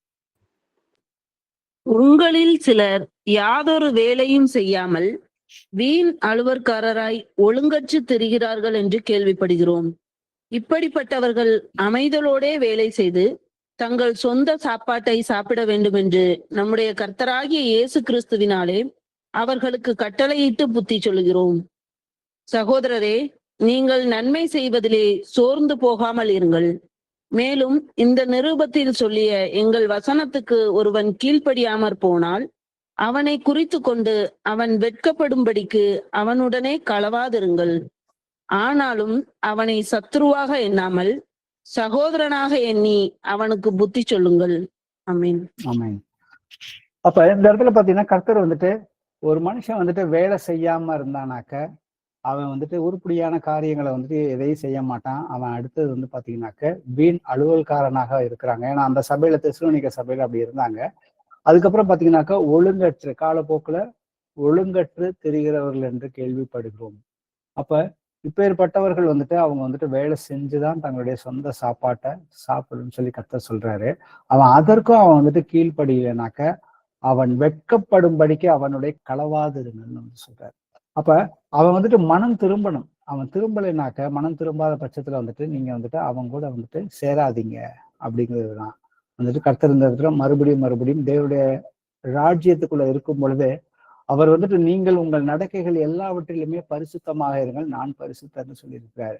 அப்ப நம்முடைய பரிசுத்தம் வந்துட்டு இந்த இடத்துல வந்துட்டு ராஜ்யத்தின் புத்திரர்களுக்கு வந்துட்டு குலைந்து போகக்கூடாது, அது கெட்டு போகக்கூடாது. அப்படிங்கிறதுக்காக தான் கர்த்தர் வந்துட்டு சின்ன சின்ன விஷயங்கள் எல்லாமே வந்துட்டு அவருடைய வசனத்தினால வந்துட்டு நமக்கு வந்துட்டு சொல்லி கொடுக்குறாரு. எப்படி ஏன்னா சத்ருவானவன் வந்து தந்திரமாக, ஏன்னா நம்மளை சில நேரங்கள்ல உணர்வு இல்லாமல் பாவத்துல வந்துட்டு விழ வைப்பான். அப்ப நம்ம சபைக்குள்ள சகோதரர் எனப்படுகிற இந்த மாதிரியான ஏதாவது தவற வெளியரங்கமாக நமக்கு தெரிய வரும் பொழுது அவர்களை தனிமையில வந்துட்டு நாம போய் வந்துட்டு புத்தி சொல்லணும். ஏன்னா நாம சரியா நடக்க ஆரம்பிச்சோம்னாக்க நாம வந்து புத்தி சொல்லணும் அவர்களும். ஏன்னா பாவத்துல வந்துட்டு விழக்கூடாது, விழுந்து அதுல ரொம்ப நாளா வந்துட்டு நாம வந்துட்டு பயணிக்க கூடாது. சோ அதற்கு தான் வந்துட்டு ஒவ்வொரு அவயங்களும் ஒருவருக்கு ஒருவர் வந்துட்டு புத்தி சொல்லணும், ஒருவர் வந்துட்டு விசுவாசத்துல வந்துட்டு தூக்கி விட வேண்டும். ஏன்னா ஏசப்பா வந்துட்டு எதுக்கு இந்த காரியங்களை வந்துட்டு நீங்க விலகி இருங்க அப்படின்னு சொன்னாருன்னா, ஏன்னா அப்போஸ்தலர்ல 2:38 ஞானஸ்தானத்துக்குரிய அந்த வசனத்தை நாம வாசிச்சோம்னாக்க, நீங்கள் மனம் திரும்பி ஒவ்வொருவரும் பாவ மன்னிப்புக்கென்று இயேசு கிறிஸ்துவின் நாமத்தினால ஞானஸ்தானம் எடுங்கன்னு சொல்லிட்டு கடைசி 40வது வசனத்துல சொல்லுவாரு, மாறுபாடு உள்ள இந்த சந்ததியை விட்டு விலகி உங்களை ரட்சித்து கொள்ளுங்கள் என்று புத்தி சொன்னாங்க. ஏன்னா நாம வந்துட்டு உலகத்தை விட்டுதான், உலகத்துலதான் வாழ்றோம். ஆனா உலகத்தில் உள்ளவைகளும் நீங்க வந்துட்டு அன்பு கூறாதீங்க அப்படின்னு சொல்றாரு. ஏன்னா உலகத்துல உள்ள காரியங்கள் எல்லாமே வந்துட்டு பிதாவினால வந்துட்டு அது வந்து உண்டாகல. அதெல்லாம் உண்டானதெல்லாம் பாத்தீங்கன்னா நிறைய காரியங்கள் வந்து மாம்சத்தின் நிச்சயம், கண்களின் நிச்சயம், ஜீவனத்தின் பெருமையும் ஆகிய உலகத்தில் உள்ளவைகள் எல்லாம் வந்து பிதாவினால் உண்டானவைகள் அல்லன்னு வந்து ஏசப்பா வந்து சொல்லியிருக்கிறார். அப்ப நாம தேவனுடைய சித்தத்தின்படி செய்யணும்னாக்க நாம யாரு அப்படிங்கிறத வந்துட்டு தெளிவாக வந்துட்டு புரிந்து கொள்ள வேண்டும். பிலிப்பியர்ல 3வது அதிகாரத்துல 20-21 வாசிப்போம். நம்முடைய குடியிருப்போ பரலோகத்தில் இருக்கிறது. அங்கே இருந்து கர்த்தராய் இருக்கிற இயேசு கிறிஸ்து என்னும் இரட்சகர் வர எதிர்பார்த்து கொண்டிருக்கிறோம். அவர் எல்லாவற்றையும் தமக்கு கீழ்ப்படுத்திக் கொள்ளத்தக்க தம்முடைய வல்லமையான செயலின்படியே நம்முடைய அற்பமான சரீரத்தை தம்முடைய மகிமையான சரீரத்திற்கு ஒப்பாக மறுரூபப்படுத்துவார். ஆமேன். ஆமேன். யாரெல்லாம் கர்த்தரை சொந்த இரட்சகராக ஏற்றுக்கொண்டு இயேசுவின் நாமத்திலான ஞானஸ்தானம் எடுத்திருக்கிறார்களோ அவர்கள் எல்லோருமே வந்துட்டு இந்த பூமியிலே வாழ்ந்து கொண்டிருந்தாலும் நாம எல்லோருமே இப்பொழுது ஆவிக்குரிய ரீதியில பரலோகத்தில் ஒரு பிரஜையாக தான் நாம இருக்கிறோம். ஏன்னா எபேசியர் 2:19 வாசிங்க. ஆகையால் நீங்கள் இனி அந்நியரும் பரதேசிகளுமாய் இராமல் பரிசுத்தவான்களோட ஒரே நகரத்தாரும் தேவனுடைய வீட்டாருமாய் இருந்து. ஆமென். ஆமென். அப்ப நாம எல்லோருமே வந்துட்டு பரலோகத்துல வந்துட்டு ஒரு பிரஜையாக வந்துட்டு இருக்கிறோம். அப்ப பரலோகத்தின் பிரஜையாக இருக்கும் பொழுது பாத்தீங்கன்னாக்க நாம பரிசுத்தவான்களோட வந்துட்டு ஒரே ஐக்கியத்துல வந்துட்டு இருக்கும் பொழுது நாம எல்லோருமே வந்துட்டு ஒரு சபையாக இருக்கிறோம். அவருடைய சரீரத்துல அவயங்களாக இருக்கிறோம். நாம தான் வந்துட்டு தேவனுடைய வீடாக இருக்கிறோம்னு சொல்லி வசனம் வந்து சொல்லுது. அதனாலதான் கர்த்தர் நம்ம இதுக்கு முன்னாடி பார்த்த வசனங்கள்ல வந்துட்டு நாம ஒரு குடும்பத்துக்குள்ள இருக்கும் பொழுது நமக்குள்ள வந்துட்டு ஏக சிந்தை, ஒரே சிந்தை இருக்க வேண்டும். ஏன்னா நமக்குள்ள இருக்கிறதெல்லாம் வந்துட்டு ஒரே ஆவி. அப்ப நமக்குள்ள வந்துட்டு ஒரு வேற்றுமைகள், கருத்து வேறுபாடுகள், பழக்க வழக்கங்கள் எல்லாம் வந்துட்டு தேவனுடைய வசனத்துக்கு விரோதமாக போகும் பொழுது அதை நாம ஒரு குடும்பமா இருந்து அதை வந்துட்டு எப்படி சரி செய்யணும் அப்படிங்கிறது தான் வந்துட்டு நமக்கு அந்த பழைய மனுஷனை எப்படி கலைந்து புதிய மனுஷனோட அந்த புதிய ஆவியினால நாம எப்படி வந்துட்டு வெளிச்சத்தின் பிள்ளைகளாக நடக்கணும், பரலோகத்தின் பிரஜையாக இருக்க வேண்டும் என்பதுதான் வந்துட்டு இந்த வசனங்கள்லாம் நமக்கு வந்துட்டு எடுத்து காட்டுகிறது. 2 கொரிந்தியர்ல 5:20 வாசிப்போம். ஆனபடியினாலே தேவனானவர் எங்களை கொண்டு புத்தி சொல்கிறது போல நாங்கள் கிறிஸ்துவுக்காக ஸ்தானாபதிகளாய் இருந்து தேவனோடே ஒப்புரவாகுங்கள் என்று கிறிஸ்துவின் நிமித்தம் உங்களை வேண்டிக் கொள்ளுகிறோம். ஆமென். ஆமென். அப்ப நாம வந்துட்டு தேவனுடைய ராஜ்யத்துல ஒரு பிரஜையாக இருக்கும் பொழுது, நாம வந்து பூமியில வாழ்ந்து கொண்டிருக்கும் பொழுது, நாம போய் சுவிசேஷத்தை மற்றவர்களுக்கெல்லாம் சொல்லி, நாம சுவிசேஷத்தை மற்றவர்களுக்கெல்லாம் சொல்லும் பொழுது பாத்தீங்கன்னாக்க, நாம எல்லோருமே வந்துட்டு நாம தூதர்கள்.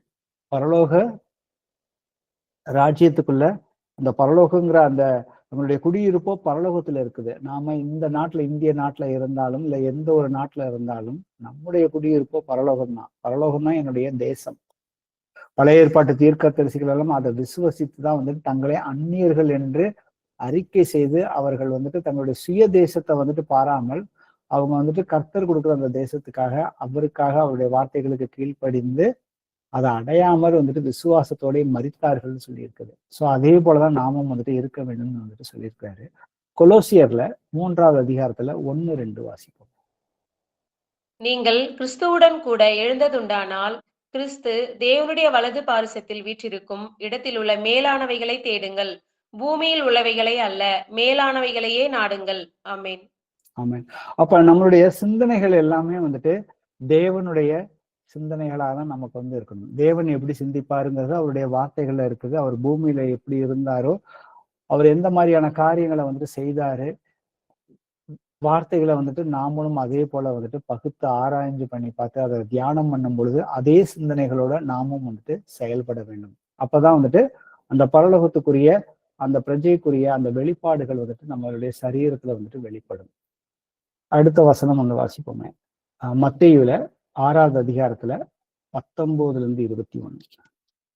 பூமியிலே உங்களுக்கு பொக்கிஷங்களை சேர்த்து வைக்க வேண்டாம். இங்கே பூச்சியும் துருவும் அவைகளை கெடுக்கும். இங்கே திருடரும் கன்னமிட்டு திருடுவார்கள். பரலோகத்திலே உங்களுக்கு பொக்கிஷங்களை சேர்த்து வையுங்கள். அங்கே பூச்சியாவது துருவாவது கெடுக்கிறதும் இல்லை. அங்கே திருடர் கன்னமிட்டு திருடுகிறதும் இல்லை. உங்கள் பொக்கிஷம் எங்கே இருக்கிறதோ அங்கே உங்கள் இருதயமும் இருக்கும். ஆமென். ஆமென்.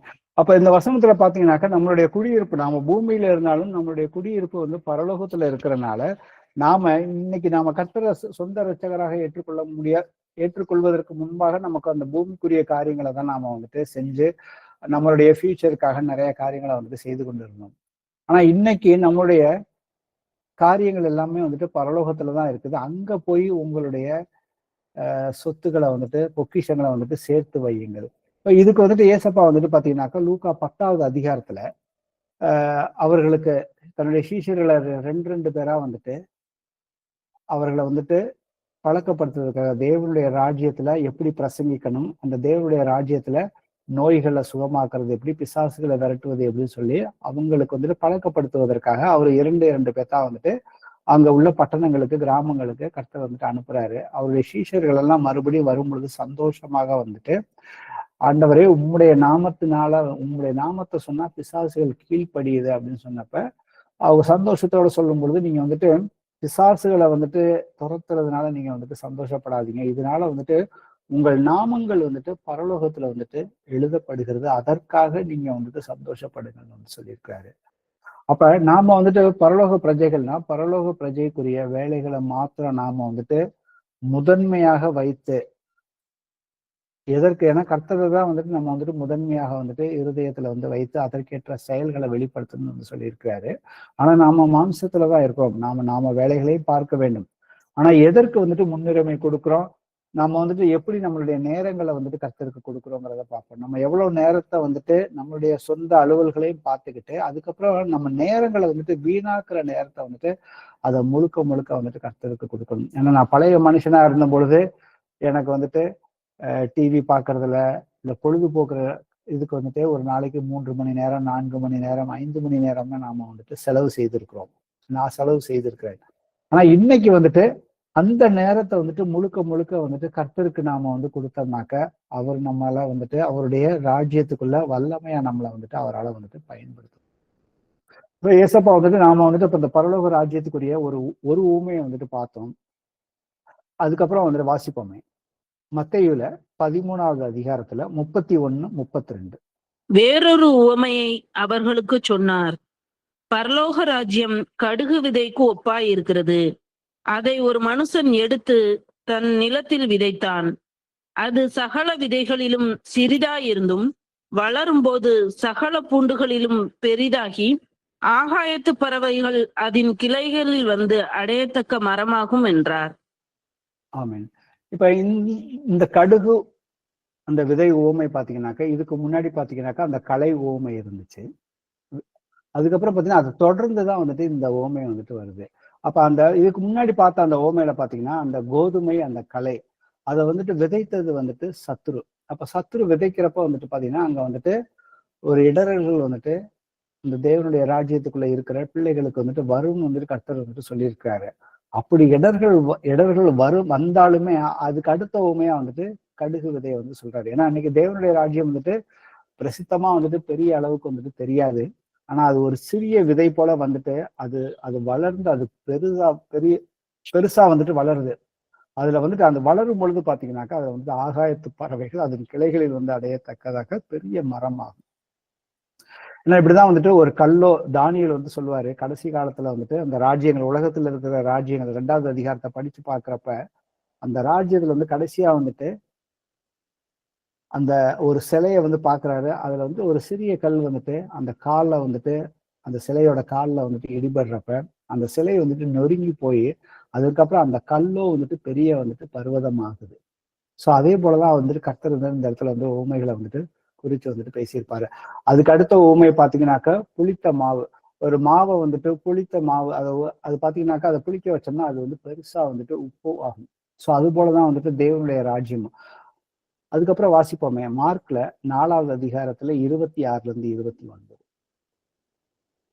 பின்னும் அவர் அவர்களை நோக்கி, தேவனுடைய ராஜ்யமானது ஒரு மனுஷன் நிலத்தில் விதையை விதைத்து இரவில் தூங்கி பகலில் விழித்திருக்க அவனுக்கு தெரியாத விதமாய் விதை முளைத்து பயிராகிறதற்கு ஒப்பாயிருக்கிறது. எப்படி என்றால், நிலமானது முன்பு முளையையும் பின்பு கதிரையும் கதிரிலே நிறைந்த தானியத்தையும் பலனாக தானாய் கொடுக்கும். பயிர் விளைந்து அறுப்பு காலம் வந்தவுடனே அறுக்கிறதற்கு ஆட்களை அனுப்புகிறான் என்றார். ஆமீன். ஆமீன். ஸோ ஏசப்பா வந்துட்டு இன்னைக்கு நாம எவ்வளவோ பேத்துக்கு வந்துட்டு சுவிசேஷம் வந்து சொல்லியிருப்போம். ஆனா அதுல வந்து எத்தனை பேர் ஏற்றுக்கொண்டார்கள்ங்கிறது நமக்கு வந்துட்டு தெரியாது. சில பேர் நம்ம சுவிசேஷம் சொன்னவங்களை வந்துட்டு நாம அதுக்கப்புறம் கூட போய் பார்த்துருக்கவும் மாட்டோம், அதுக்கப்புறம் கூட பேசியிருக்கவும் மாட்டோம். ஆனா நாம போட்ட அந்த விதை வந்துட்டு நான் வந்துட்டு இன்னைக்கு நட்டேன், கர்த்தர் வேற யாரையாவது வச்சு அதுக்கு வந்துட்டு தண்ணி ஊற்றுவாரு. ஆனா விளைய செய்கிறவர் வந்துட்டு தேவன் தான். அப்ப அதே போலதான் வந்துட்டு இந்த தேவனுடைய ராஜ்யத்துல இந்த ஒரு விதை ஊமையை வந்துட்டு கர்த்தர் வந்து சொல்றாரு. நீங்க வந்து விதைக்கிறீங்க, ஆனா வளருவதை வந்துட்டு நமக்கு தெரியாது. அதுவா வந்துட்டு ஆட்டோமேட்டிக்கா வளர்ந்து அது வந்துட்டு அதோட பலனை வந்துட்டு கொடுத்துக்கிட்டே தான் இருக்கும். அப்ப நாம வந்துட்டு சத்துரு அந்த பிசாசானவன் இருக்கிறான் அப்படிங்கிறத குறித்து நாம எந்த விதத்திலையுமே வந்துட்டு பயப்பட வேணாம். ஏன்னா ஏசப்பா வந்துட்டு எப்படி வந்துட்டு சாலமோன் ராஜா வந்துட்டு தன்னுடைய 40 ஆண்டு காலம் வந்துட்டு ஒரு எதிரிகளுமே இல்லாம சமாதானத்தோட இருந்தாரோ அதே போல இன்னைக்கு ஏசப்பா வந்துட்டு நம்முடைய சத்ருவாகி அந்த பிசாசானவனை தம்முடைய மரணத்தினால அவன் வந்து வெளியரங்கமாக முழுக்க அவனுடைய அதிகாரத்தை வந்துட்டு பிடுங்கி விட்டார். அதை பிடுங்கி அந்த அதிகாரத்தை நம்ம கிட்ட வந்துட்டு கொடுத்துட்டாரு. அப்ப நாம எதற்குமே வந்துட்டு அவனுடைய தந்திரங்கள் வந்துட்டு தேவனுடைய வார்த்தையை வச்சுட்டு போய் சொல்லி நம்மளை வந்துட்டு நம்முடைய சிந்தனைகளை மாற்றி பாவத்துல விளைவிக்கிறது அவனுடைய நோக்கமாக இருக்கும். ஆனா அந்த சிந்தனைகளை வந்துட்டு நமக்கு வந்துட்டு கர்த்தர் வந்துட்டு தேவனுடைய சிந்தனையை கொடுத்திருக்காரு. ஏன்னா தேவனுடைய ஆவியை நமக்குள்ள கொடுத்திருக்கிறாரு.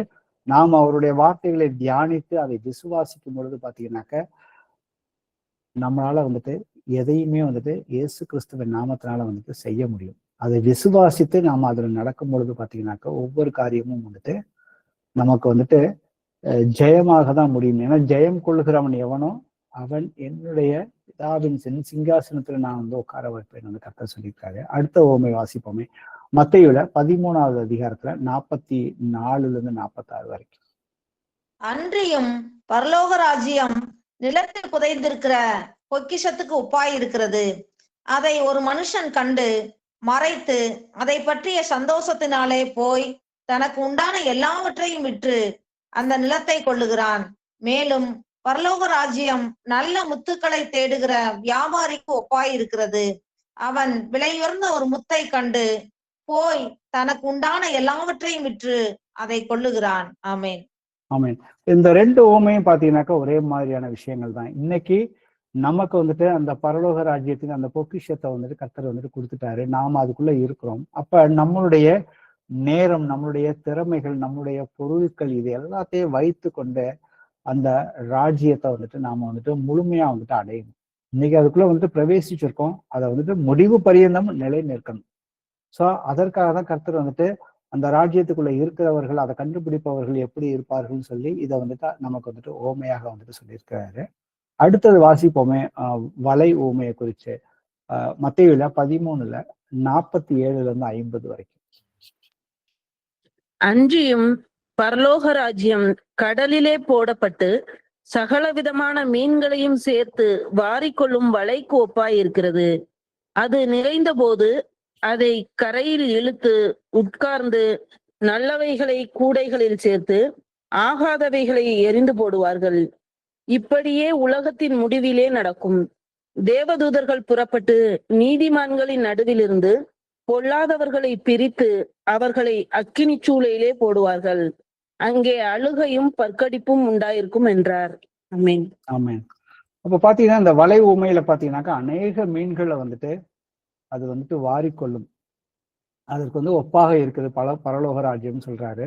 அதுல நல்ல மீன்களை மட்டும் சேர்த்து வச்சுக்கிட்டு கெட்ட மீன்களை வந்துட்டு அவர் வந்துட்டு அதை வந்துட்டு ஒதுக்கி போட்டுருவார்னு, அதை எரிந்து போடுவார்கள் சொல்லியிருக்காரு. இப்ப பரலோக ராஜ்யம் அப்படிங்கிறப்ப நம்ம ராஜ்யத்துக்குள்ள இருக்கும் பொழுது ஒரு நாளைக்கு கர்த்தர் வந்துட்டு நியாய தீர்ப்பே வந்துட்டு கொண்டு வருவார். அதை குறிச்சுதான் இங்க வந்துட்டு சொல்லப்பட்டிருக்குது. அப்ப அந்த நியாய தீர்ப்புல வந்துட்டு நாம வலது பக்கத்துல இருக்கிறோமா இடது பக்கத்துல இருக்கிறோமா அப்படிங்கிறத குறிச்சுதான் வந்துட்டு அந்த பரலோக ராஜ்யத்துக்குள்ள என்னென்ன செயல்பாடுகள் இருக்குது அப்படிங்கிறதான் இன்னைக்கு வந்துட்டு நாம வந்துட்டு பார்த்த இந்த ஓமைகள். அதுக்கப்புறம் பாத்தீங்கன்னாக்க அந்த ஓமைகளை வந்துட்டு கர்த்தர் வந்துட்டு சீஷர்களுக்கு வந்து முழுக்க வந்துட்டு சொல்லி கொடுத்ததுக்கு அப்புறம் பாத்தீங்கன்னா 51வது வசனத்தை வாசிப்போம் மத்தேயுல. பின்பு இயேசு அவர்களை நோக்கி, இவைகளை எல்லாம் அறிந்து கொண்டீர்களா என்று கேட்டார். அதற்கு அவர்கள், ஆம், அறிந்து கொண்டோம் ஆண்டவரே என்றார்கள். ஆமென். ஆமென். சோ இதே கேள்விதான் கர்த்தர் வந்துட்டு நாமளும் வந்துட்டு அவர் கர்த்தர் வந்துட்டு எதற்காக வந்துட்டு ஓமைகளாக அந்த பரலோக ராஜ்யத்துக்காக வந்துட்டு இத்தனை 7, 8 மொத்தத்துக்கு பாத்தீங்கன்னா ஒரு 10 ஓமைகள் இருக்கும். பரலோக ராஜ்யம்னா என்ன அப்படிங்கிறதுக்கு அதோடைய செயல்பாடுகள் எப்படி இருக்கும், அதோட ஒவ்வொரு காலகட்டத்தில எப்படி வந்துட்டு அந்த ஒவ்வொரு ஓமைகளுக்குள்ள வேறுபாடுகள் என்ன அப்படிங்கிறத நாம வந்துட்டு புரிந்து கொள்ள வேண்டும். சோ இதைதான் வந்து சீஷர்கள் வந்துட்டு நான் வந்து உங்களுக்கு எல்லாம் சொல்லி கொடுத்துட்டேன், புரிந்து கொண்டீர்களா அப்படிங்கிறப்ப ஆம் நாம வந்துட்டு புரிந்து கொண்டோம். அப்ப நாமளும் வந்துட்டு புரிந்து கொண்டோம். இன்னைக்கு சீஷர்களாக இருக்கிறோம். விசுவாசிகளாக இருக்கக்கூடாது, சீஷர்களாக மாத்திரம்தான் இருக்க வேண்டும். நாம வந்துட்டு விசுவசித்து வந்துட்டு பரலோக ராஜ்யத்துக்குள்ள வந்துட்டு பிரவேசித்திருக்கிறோம். அதுக்கப்புறம் வந்துட்டு சீஷர்களாக இருக்கணும், நண்பர்களாக இருக்கணும். நமக்கு வந்துட்டு ஒரு ஓமை தெரியும், அதுக்குரிய வசனங்கள் இப்போ வாசிக்க முடியாது.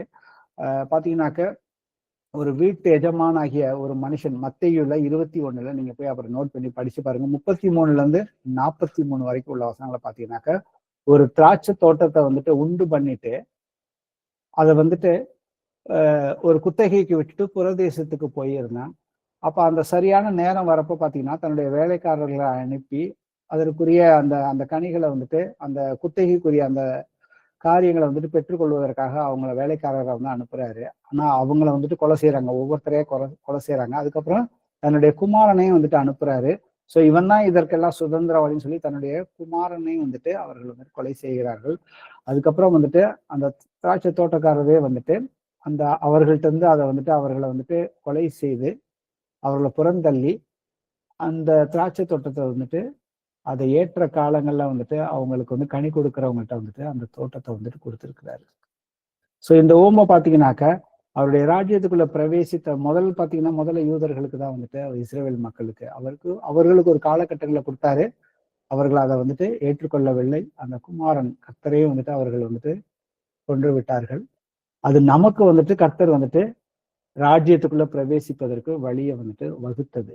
ஆனா வந்துட்டு அதுக்கப்புறம் அதை தொடர்ந்து 22வது அதிகாரத்திலையும் வந்துட்டு அதுக்கப்புறம் வந்துட்டு கல்யாண விருந்து அந்த ஓமையை வந்துட்டு சொல்லியிருப்பாரு. அதுல இன்னைக்கு நம்மளை குறிச்சுதான் வந்துட்டு கர்த்தர் வந்துட்டு பேசியிருப்பாரு. அந்த விருந்துக்கு ஆயத்தம் பண்ணி இருக்கிறாரு. பரலோக ராஜ்யத்துக்கு அந்த விருந்துக்கு வந்துட்டு அழைக்கிறாரு. ஒவ்வொருத்தரும் ஒவ்வொரு வேலைகள் சொல்றாங்க, காரணங்கள் சொல்றாங்க. நான் வந்துட்டு இந்த ராஜ்யத்துக்குள்ள எனக்கு வந்துட்டு கல்யாணம் பண்ண வேலை இருக்குது, நான் வந்து வயலை கொண்டேன், எனக்கு வந்து குடும்பம் இருக்கு. ஒவ்வொருத்தரும் ஒவ்வொரு காரியங்களை சொல்லிட்டு அவங்க யாருமே வரல. கர்த்தர் கூப்பிடுறாரு, அவங்க யாருமே வரல. அதுக்கப்புறம் கர்த்தர் வந்துட்டு வழிபோக்கர்களை வந்துட்டு கூட்டிட்டு வாங்க அப்படின்னு சொல்லிட்டு அந்த வீடு வந்துட்டு நிரம்புது. அப்ப வீடு நிரம்புறப்ப பாத்தீங்கன்னா அந்த இடத்துல ஒருத்தன் வந்துட்டு கல்யாண வஸ்திரம் இல்லாதவனா இருக்கான், அவனே வந்துட்டு புறம்பா வந்துட்டு போடுறாங்க. அப்ப நான் தேவனுடைய ராஜ்யத்துக்குள்ள வந்தாலும் அதற்குரிய வஸ்திரம் வந்து என்கிட்ட இருக்கணும். அந்த வஸ்திரம் வந்துட்டு தேவனுடைய நீதிங்கிற அந்த வஸ்திரம் வந்துட்டு இருக்கணும். அதுக்கப்புறம் இன்னொரு ஓமை மட்டும் வாசித்து அதோட வந்து நிறைவு செய்வோம். லூக்கால 13வது அதிகாரத்துல 6-9 வரைக்கும். அப்பொழுது அவர் ஒரு ஓமையையும் சொன்னார். ஒருவன் தன் திராட்சை தோட்டத்தில் ஒரு அத்தி மரத்தை நட்டிருந்தான். அவன் வந்து அதிலே கனியை தேடின போது ஒன்றும் காணவில்லை. அப்பொழுது அவன் தோட்டக்காரனை நோக்கி, இதோ 3 வருஷமாய் இந்த அத்தி மரத்திலே கனியை தேடி வருகிறேன், ஒன்றையும் காணவில்லை. இதை வெட்டி போடு, இது நிலத்தையும் ஏன் கெடுக்கிறது என்றான். அதற்கு அவன், ஐயா, இது இந்த வருஷமும் இருக்கட்டும், நான் இதை சுற்றிலும் கொத்தி எரிப்போடுவேன். கனி கொடுத்தால் சரி, கொடாவிட்டால் இனிமேல் இதை வெட்டி போடலாம் என்று சொன்னான் என்றார். ஆமேன். ஆமேன். இப்ப பாத்தீங்கன்னாக்க இந்த ஓமையை வந்துட்டு சொல்லியிருக்காரு. இது நமக்காக தான் சொல்லியிருக்காரு. நம்ம எல்லோரையுமே கர்த்தர் வந்துட்டு தெரிந்து கொண்டது எதற்காகனாக்க கனி கொடுப்பதற்காக தான். நான் யோவான் 15:16 சொல்லுது, நீங்கள் என்னை தெரிந்து கொள்ளவில்லை, நான் உங்களை தெரிந்து கொண்டேன். நீங்கள் என் நாமத்தினாலே பிதாவை கேட்டுக்கொள்வது எதுவோ அதை அவர் உங்களுக்கு கொடுக்கத்தக்கதாக நீங்கள் போய் கனி கொடுக்கும்படி, உங்கள் கனி நிலைத்திருக்கும்படி நான் உங்களை ஏற்படுத்தினேன். ஆவியின் கனியோ அன்பு, சந்தோஷம், சமாதானம், நீடிய பொறுமை, தயவு, நற்குணம், விசுவாசம், சாந்தம், இச்சையடக்கம். இந்த 9 குணாதிசயங்களும் கர்த்தரை போல எனக்கு வந்துட்டு உருவாக வேண்டும். ஒவ்வொரு நாளும் அதுல நான் வந்துட்டு வளரணும். அப்படி வளரலைனாக்க இந்த ஓமை வந்துட்டு தெளிவாக சொல்லுகிறது, 3 வருஷமாக நான் வந்துட்டு காத்து கொண்டிருந்தேன் இந்த மரம் வந்துட்டு கனி கொடுக்குன்ட்டு. நான் இதற்கு வந்துட்டு ஆனா வந்துட்டு அந்த தோட்டக்காரர் சொல்றாரு, இதை வந்துட்டு இன்னும் 1 வருஷத்துக்கு விடுங்க அப்படின்னு சொல்லி தன்னுடைய எஜமான்ட்ட வந்துட்டு சொல்றாரு. இன்னும் 1 வருஷம் விடுங்க, நான் வந்துட்டு இதுக்கு வந்துட்டு இன்னும் கொத்தி எரு போடுறேன், அப்படி கனி கொடுத்தா சரி, அப்படி இல்லைனாக்கா அதை வெட்டி போடலாம் அப்படின்னு சொல்றாரு. அப்ப இதே மாதிரிதான் வந்துட்டு நாம வந்து கனி கொடுக்க ஆரம்பிக்கணும். கனி கொடுக்காதவர்களாக இருந்தோம்னாக்க நாம தேவனுடைய ராஜ்யத்தோடைய செயல்பாடுகள், அவர் ஏன் வந்துட்டு அவ்வளவு உண்மைகள் 10 உண்மைகள் சொல்லியிருக்காரு. அப்ப நாம இன்னைக்கு அந்த தேவனுடைய ராஜ்யத்துக்குள்ள ஒரு பிரதிநிதியா இருக்கிறேன், அவருடைய பிள்ளையாக இருக்கிறேன், அவருடைய ஆவியை பெற்றுக்கொண்டேன், அவருடைய வரங்கள் எனக்குள்ள இருக்குது அப்படின்னாக்க நான் வந்துட்டு எப்படி நடக்க வேண்டும் அப்படிங்கிற காரியத்தை வந்துட்டு அந்த குணாதிசயங்கள், அந்த பண்புகள் எல்லாத்தையும் வந்துட்டு அந்த தனித்துவம், நாம வந்துட்டு அவருடைய ராஜ்யத்துக்குள்ள இருக்கிறோம்னாக்க நாம வந்துட்டு தனியாக தெரிவோம், இந்த உலகத்துக்கு உப்பாகவும் வெளிச்சமாகவும் இருப்போம்னு வந்து கர்த்தர் சொல்லியிருக்காரு. அப்படி நான் இன்னும் மனம் மாற வேண்டிய காரியங்கள் ஏதாவது இருந்துச்சுனாக்க அது இந்த நேரத்துல நாம வந்துட்டு கர்த்தர்ட்ட ஒப்பு கொடுத்து நாம வந்துட்டு மன்னிப்பு கேட்டு மனம் திரும்பி இந்த ராஜ்யத்துக்குரிய காரியங்களை வந்துட்டு, ஏன்னா கர்த்தர் வந்துட்டு வரப்போகிறார். அவருடைய வருகை வந்துட்டு மிகவும் சமீபமாக இருக்கிறது. எல்லோருமே உலகத்துல நடக்கிற நியூஸை பாருங்க, வேதத்தையும் ஆராய்ஞ்சு பாருங்க, காலகட்டங்கள் வந்துட்டு எப்படி நெருங்கி வருகிறதா வரலையா அப்படிங்கிறது நாம கர்த்தர்கிட்ட ஜெபத்துல கேட்டோம்னாக்க கர்த்தர் வந்துட்டு எல்லாவற்றையுமே வெளிப்படுத்துவதற்கு சித்தமாக இருக்கிறாரு. நாம எப்படி ஆயத்தப்பட வேண்டும் அதையும் குறித்து வந்துட்டு நாம வந்துட்டு ஜெபத்துல கேட்போம். Praise the Lord brothers and sisters. எங்கள் கர்த்தராகிய இயேசுவே, உம்மை போற்றுகிறோம், உம்மை வாழ்த்துகிறோம், உம்மை ஆராதிக்கின்றோம், உமக்கு நன்றி செலுத்துகிறோம். இயேசுவே, நீர் ஜீவனுள்ள தேவன், எங்கள் எல்லோரையுமே நீர் வந்துட்டு இன்று கூட்டி சேர்த்த கிருபைக்காக உமக்கு நன்றி செலுத்துகிறேன். இங்க வந்திருக்கிற ஒவ்வொருவரையுமே இயேசு கிறிஸ்துவின் நாமத்தினால அவர்களையும் அவர்கள் பிள்ளைகளையும் அவங்க குடும்பத்தார் அனைவரையுமே ஆசீர்வதிக்கிறேன். அப்பா தகப்பனே, நீர் எங்களுக்காக மரித்தீர், அடக்கம் பண்ணப்பட்டீர், உயிர்த்து இன்னைக்கு நாங்க வந்துட்டு தேவனுடைய ராஜ்யத்துக்குள்ள அதற்குரிய ஓமைகளை குறித்து நாங்க வந்துட்டு தியானித்தோமப்பா.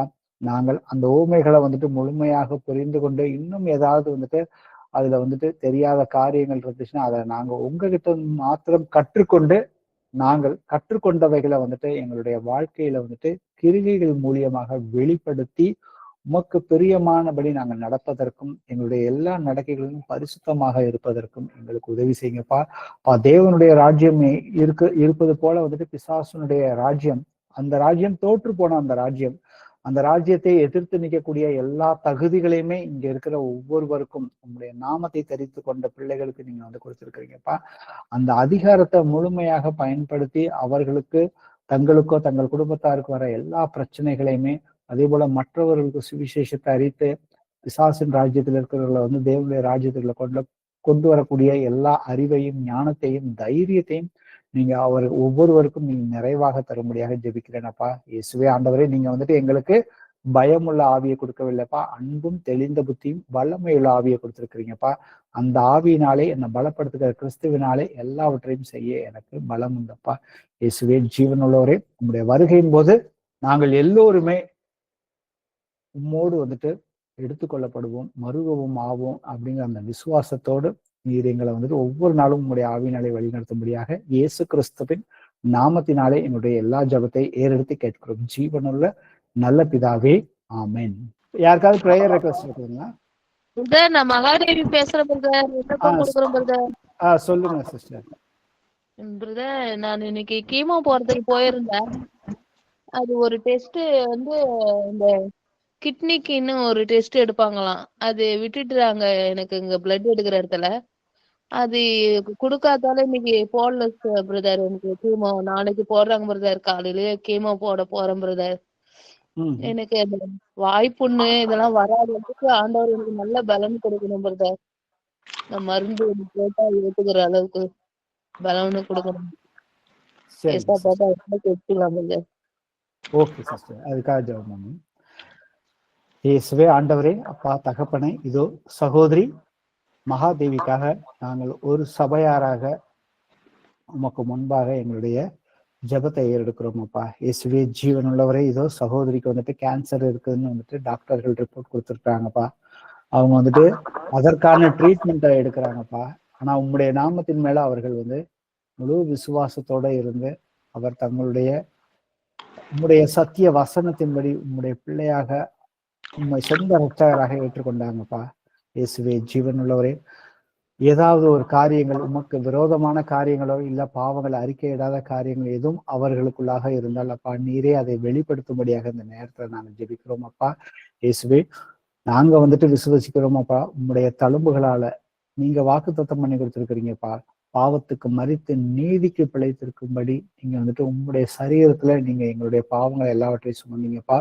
உங்களுடைய தழும்புகளால குணமானீர்கள் சொல்லி வாக்குத்தத்தம் பண்ணி கொடுத்துருக்கிறீங்கப்பா. நாங்க அந்த வசனத்தை விசுவசிக்கிறோம் அப்பா. இயேசுவின் நாமத்தினால சகோதரிக்கு அந்த சரீரத்துல அந்த கேன்சர், அவங்களுடைய சரீரத்துல உள்ள அவயங்களை வந்துட்டு திருட வருகிற அந்த எல்லா அசுத்தாவிகளையும், அந்த கேன்சர் அசுத்தாவிய இயேசு கிறிஸ்துவின் நாமத்தினால சகோதரியை விட்டு முழுமையாக வெளியவா என்று கட்டளை இடுகிறேன்.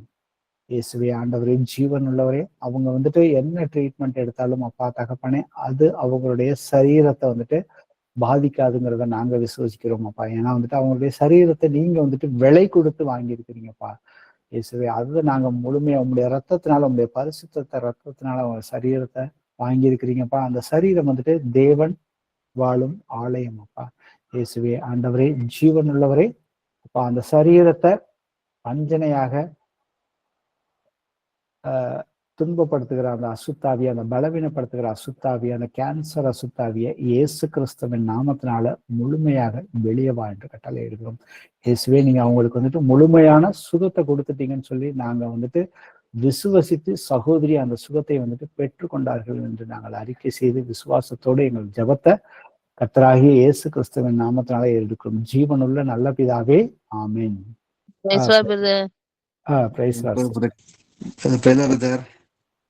சொல்லுங்க பிரதர். லாஸ்ட் டைம் நாங்கள் உங்களுக்கு சொல்லியிருந்தேன், அது ஸ்பைன்ல இருக்கிற L1, L2, L3, L5 இருக்கிற ப்ராப்ளம் சொல்லியிருந்தேன் பிரதர். அது வந்து 50%, 70% கிட்ட கம்மி ஆகிக்குது பிரதர். ஓகே, வந்துட்டு அது இன்னும் கம்மி ஆகும் மாதிரி இன்னும் இருக்குது பிரதர். ட்ரீட்மெண்ட்ல நடந்து தான் இருக்குது. எவ்வளோ இருந்தாலும் நான் ஃபர்ஸ்ட் ப்ரேயர் தான் பார்க்குறேன்னு ப்ரேயர் பண்ணிட்டு தான் இருக்கிறது. வீட்டில் பைபிள் படிச்சுட்டு இருக்கிறேன், வசனம் எல்லாம் படிச்சுட்டு இருக்கிறேன். இந்த நோய் இருக்குது. அது இன்னும் கொஞ்சம் முன்ன டைம் ஆகும்னு சொல்றாங்க நல்லா ஆகுறதுக்கு. இல்ல பிரதர், இதுல வந்துட்டு ரொம்ப வலி. யாரு டைம் ஆகும்னு சொன்னாங்க பிரதர்? டாக்டர். ஓகே பிரதர், இப்ப வந்துட்டு ஒரு நிமிஷம் பிரதர், எனக்கு உங்க பிரச்சனைகள் எனக்கு புரியுது. சரி பிரதர், ஒரே ஒரு நிமிஷம் இதை மட்டும் கவனிங்க.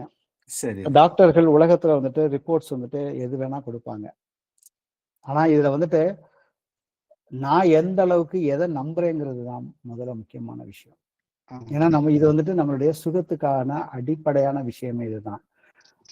ஏன்னா அன்னைக்கு எப்படி வந்துட்டு நீங்க ஒரு கல்லை வந்துட்டு மேல தூக்கி போட்டீங்கன்னாக்க அந்த இயற்கை, அந்த பூமிக்குரிய அந்த அட்மாஸ்பியர், அந்த இயற்கை, அந்த கிராவிட்டி வந்துட்டு அது எப்படி கீழே தள்ளுதோ அதே போலதான் வந்துட்டு தேவனுடைய வார்த்தைகள்.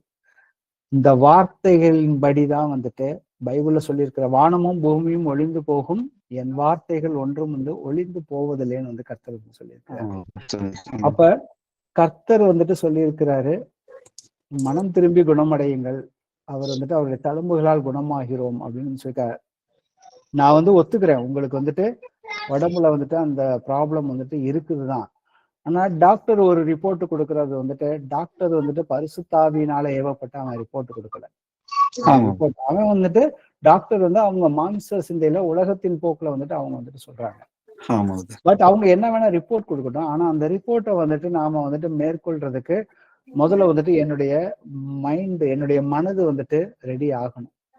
என்னுடைய மனது வந்துட்டு வசனத்தின் மூலியமாக நான் வந்துட்டு நிரப்பப்பட்டு, டாக்டர்கள் வந்துட்டு என்ன ரிப்போர்ட் வேணாலும் கொடுக்கலாம், ஏசப்பா எனக்கு வந்துட்டு சுகம் கொடுப்பாரு, ஏன்னா அவர் எனக்காக அடிக்கப்பட்டார், எனக்காக ரத்தம் சிந்தப்பட்டார், ஏசப்பா நான் உங்களை தான் நம்பி இருக்கிறேன்னு சொல்லி நாம வந்துட்டு நாம இருதயத்துல வந்துட்டு, ஏன்னா டாக்டர்கள் ரிப்போர்ட் வந்துட்டு சொல்றதை நாம நம்புறோம்னா, நம்ப ஆரம்பிச்சோம்னா என்ன ஆகுன்னா நமக்குள்ள வந்துட்டு முதல்ல வந்துட்டு பயம் தான் முதல்ல வந்துட்டு உள்ள வரும். அந்த பயம் வரும் பொழுது பாத்தீங்கன்னாக்க தேவனுடைய வார்த்தைகள் வந்துட்டு 2ஆம் பட்சத்துக்கு கீழே போயிடும். சரி ரைட்டுங்களா? அப்ப நாம வந்துட்டு அந்த வசனத்துல நாம வந்துட்டு உறுதியா வந்துட்டு நிக்கணும். ஆக்சுவலா பாத்தீங்கன்னாக்க அப்ப நம்ம வசனத்துல நிக்கிறப்ப ரைட், அது வந்துட்டு நாம வந்துட்டு விசுவசிக்கிட்டோம். அதே போல நாங்க இப்ப நம்ம நிறைய தடவை உங்களுக்கு ஜெபம் பண்ணிக்கிட்டு இருக்கோம். அப்ப ஜெபம் பண்றப்ப நீங்க வந்துட்டு ஆவிக்குரிய ரீதியில நான் வந்து அந்த சுகத்தை பெற்றுக்கொண்டேன்னு நீங்க அறிக்கை செய்ததுக்கு அப்புறம் நெகட்டிவான டிக்ளரேஷன்ஸ் எதுவுமே வந்துட்டு நம்ம வாயிலிருந்து வரக்கூடாது அந்த ஜெபத்துக்கு எதிராக. அப்படி நெகட்டிவா நாம ஏதாவது பேச ஆரம்பிச்சோம்னாக்கா நாம ஜெபம் பண்ணதுக்கும் அது நெகட்டிவா பேசுனதுக்கும் ஒண்ணுக்கு ஒண்ணு ஆப்போசிட்டா போய் அது எல்லாமே ஜெபம் பண்ணது எல்லாமே வந்துட்டு கேன்சல் ஆகும் ஆக்சுவலா. பட் நமக்கு பிரச்சனைகள் இருக்குதான், அது இல்லைன்னு சொல்லல. பட் நம்மளுடைய வாயின் வார்த்தையினாலதான் வந்துட்டு மரணமும் ஜீவனும் இருக்குது. சரி ரைட்டுங்களா? சோ அதை வந்துட்டு நீங்க நிதானிச்சுக்கோங்க. இப்ப நம்ம வந்துட்டு ப்ரேயர் பண்ணணும். இயேசுவே ஆண்டவரே, அப்பா தகப்பனே, இதோ சகோதரர் ஜெரால்டு பிரதருக்காக நாங்கள் உமக்கு நன்றி செலுத்துகிறோம் அப்பா. இதோ அவர் வந்துட்டு அவர் ஸ்பைன்ல வந்துட்டு இருக்கிற பிரச்சனைகள் வந்துட்டு 50% வரைக்கும் அந்த வழிகள் எல்லாம் வந்துட்டு நீங்க வந்து சுகமாக்கி கொடுத்துட்டீங்கன்னு சொல்லி சொன்னாரப்பா. அதற்காக நாங்கள் உமக்கு நன்றி செலுத்துகிறோம் அப்பா. இயேசுவே ஆண்டவரே, உங்களுடைய வார்த்தைகள் ஒவ்வொன்றும் ஜீவனுள்ள வார்த்தைகள். அந்த வார்த்தைகளை நான் வந்து படித்து தியானித்து அதை இருதயத்துக்கு நான் கொண்டு போய் அதை விசுவாசிக்கும் பொழுது இது எனக்கு நடக்கும். ஏன்னா வந்துட்டு என்னுடைய சரீரம் வந்துட்டு என்னுடைய ஆத்துமாவை வந்துட்டு வழி நடத்தக்கூடாது, என்னுடைய ஆத்துமா என்னுடைய ஆவியை வழி நடத்தக்கூடாது. ஏன்னா ஆவி, ஆத்துமா, சரீரம், தேவன் ஆவியாக இருக்கிறார். அவரை தொழுது கொள்ளுகிறவர்கள் உண்மையோடும் ஆவியோடும் தான் தொழுது கொள்ள வேண்டும்.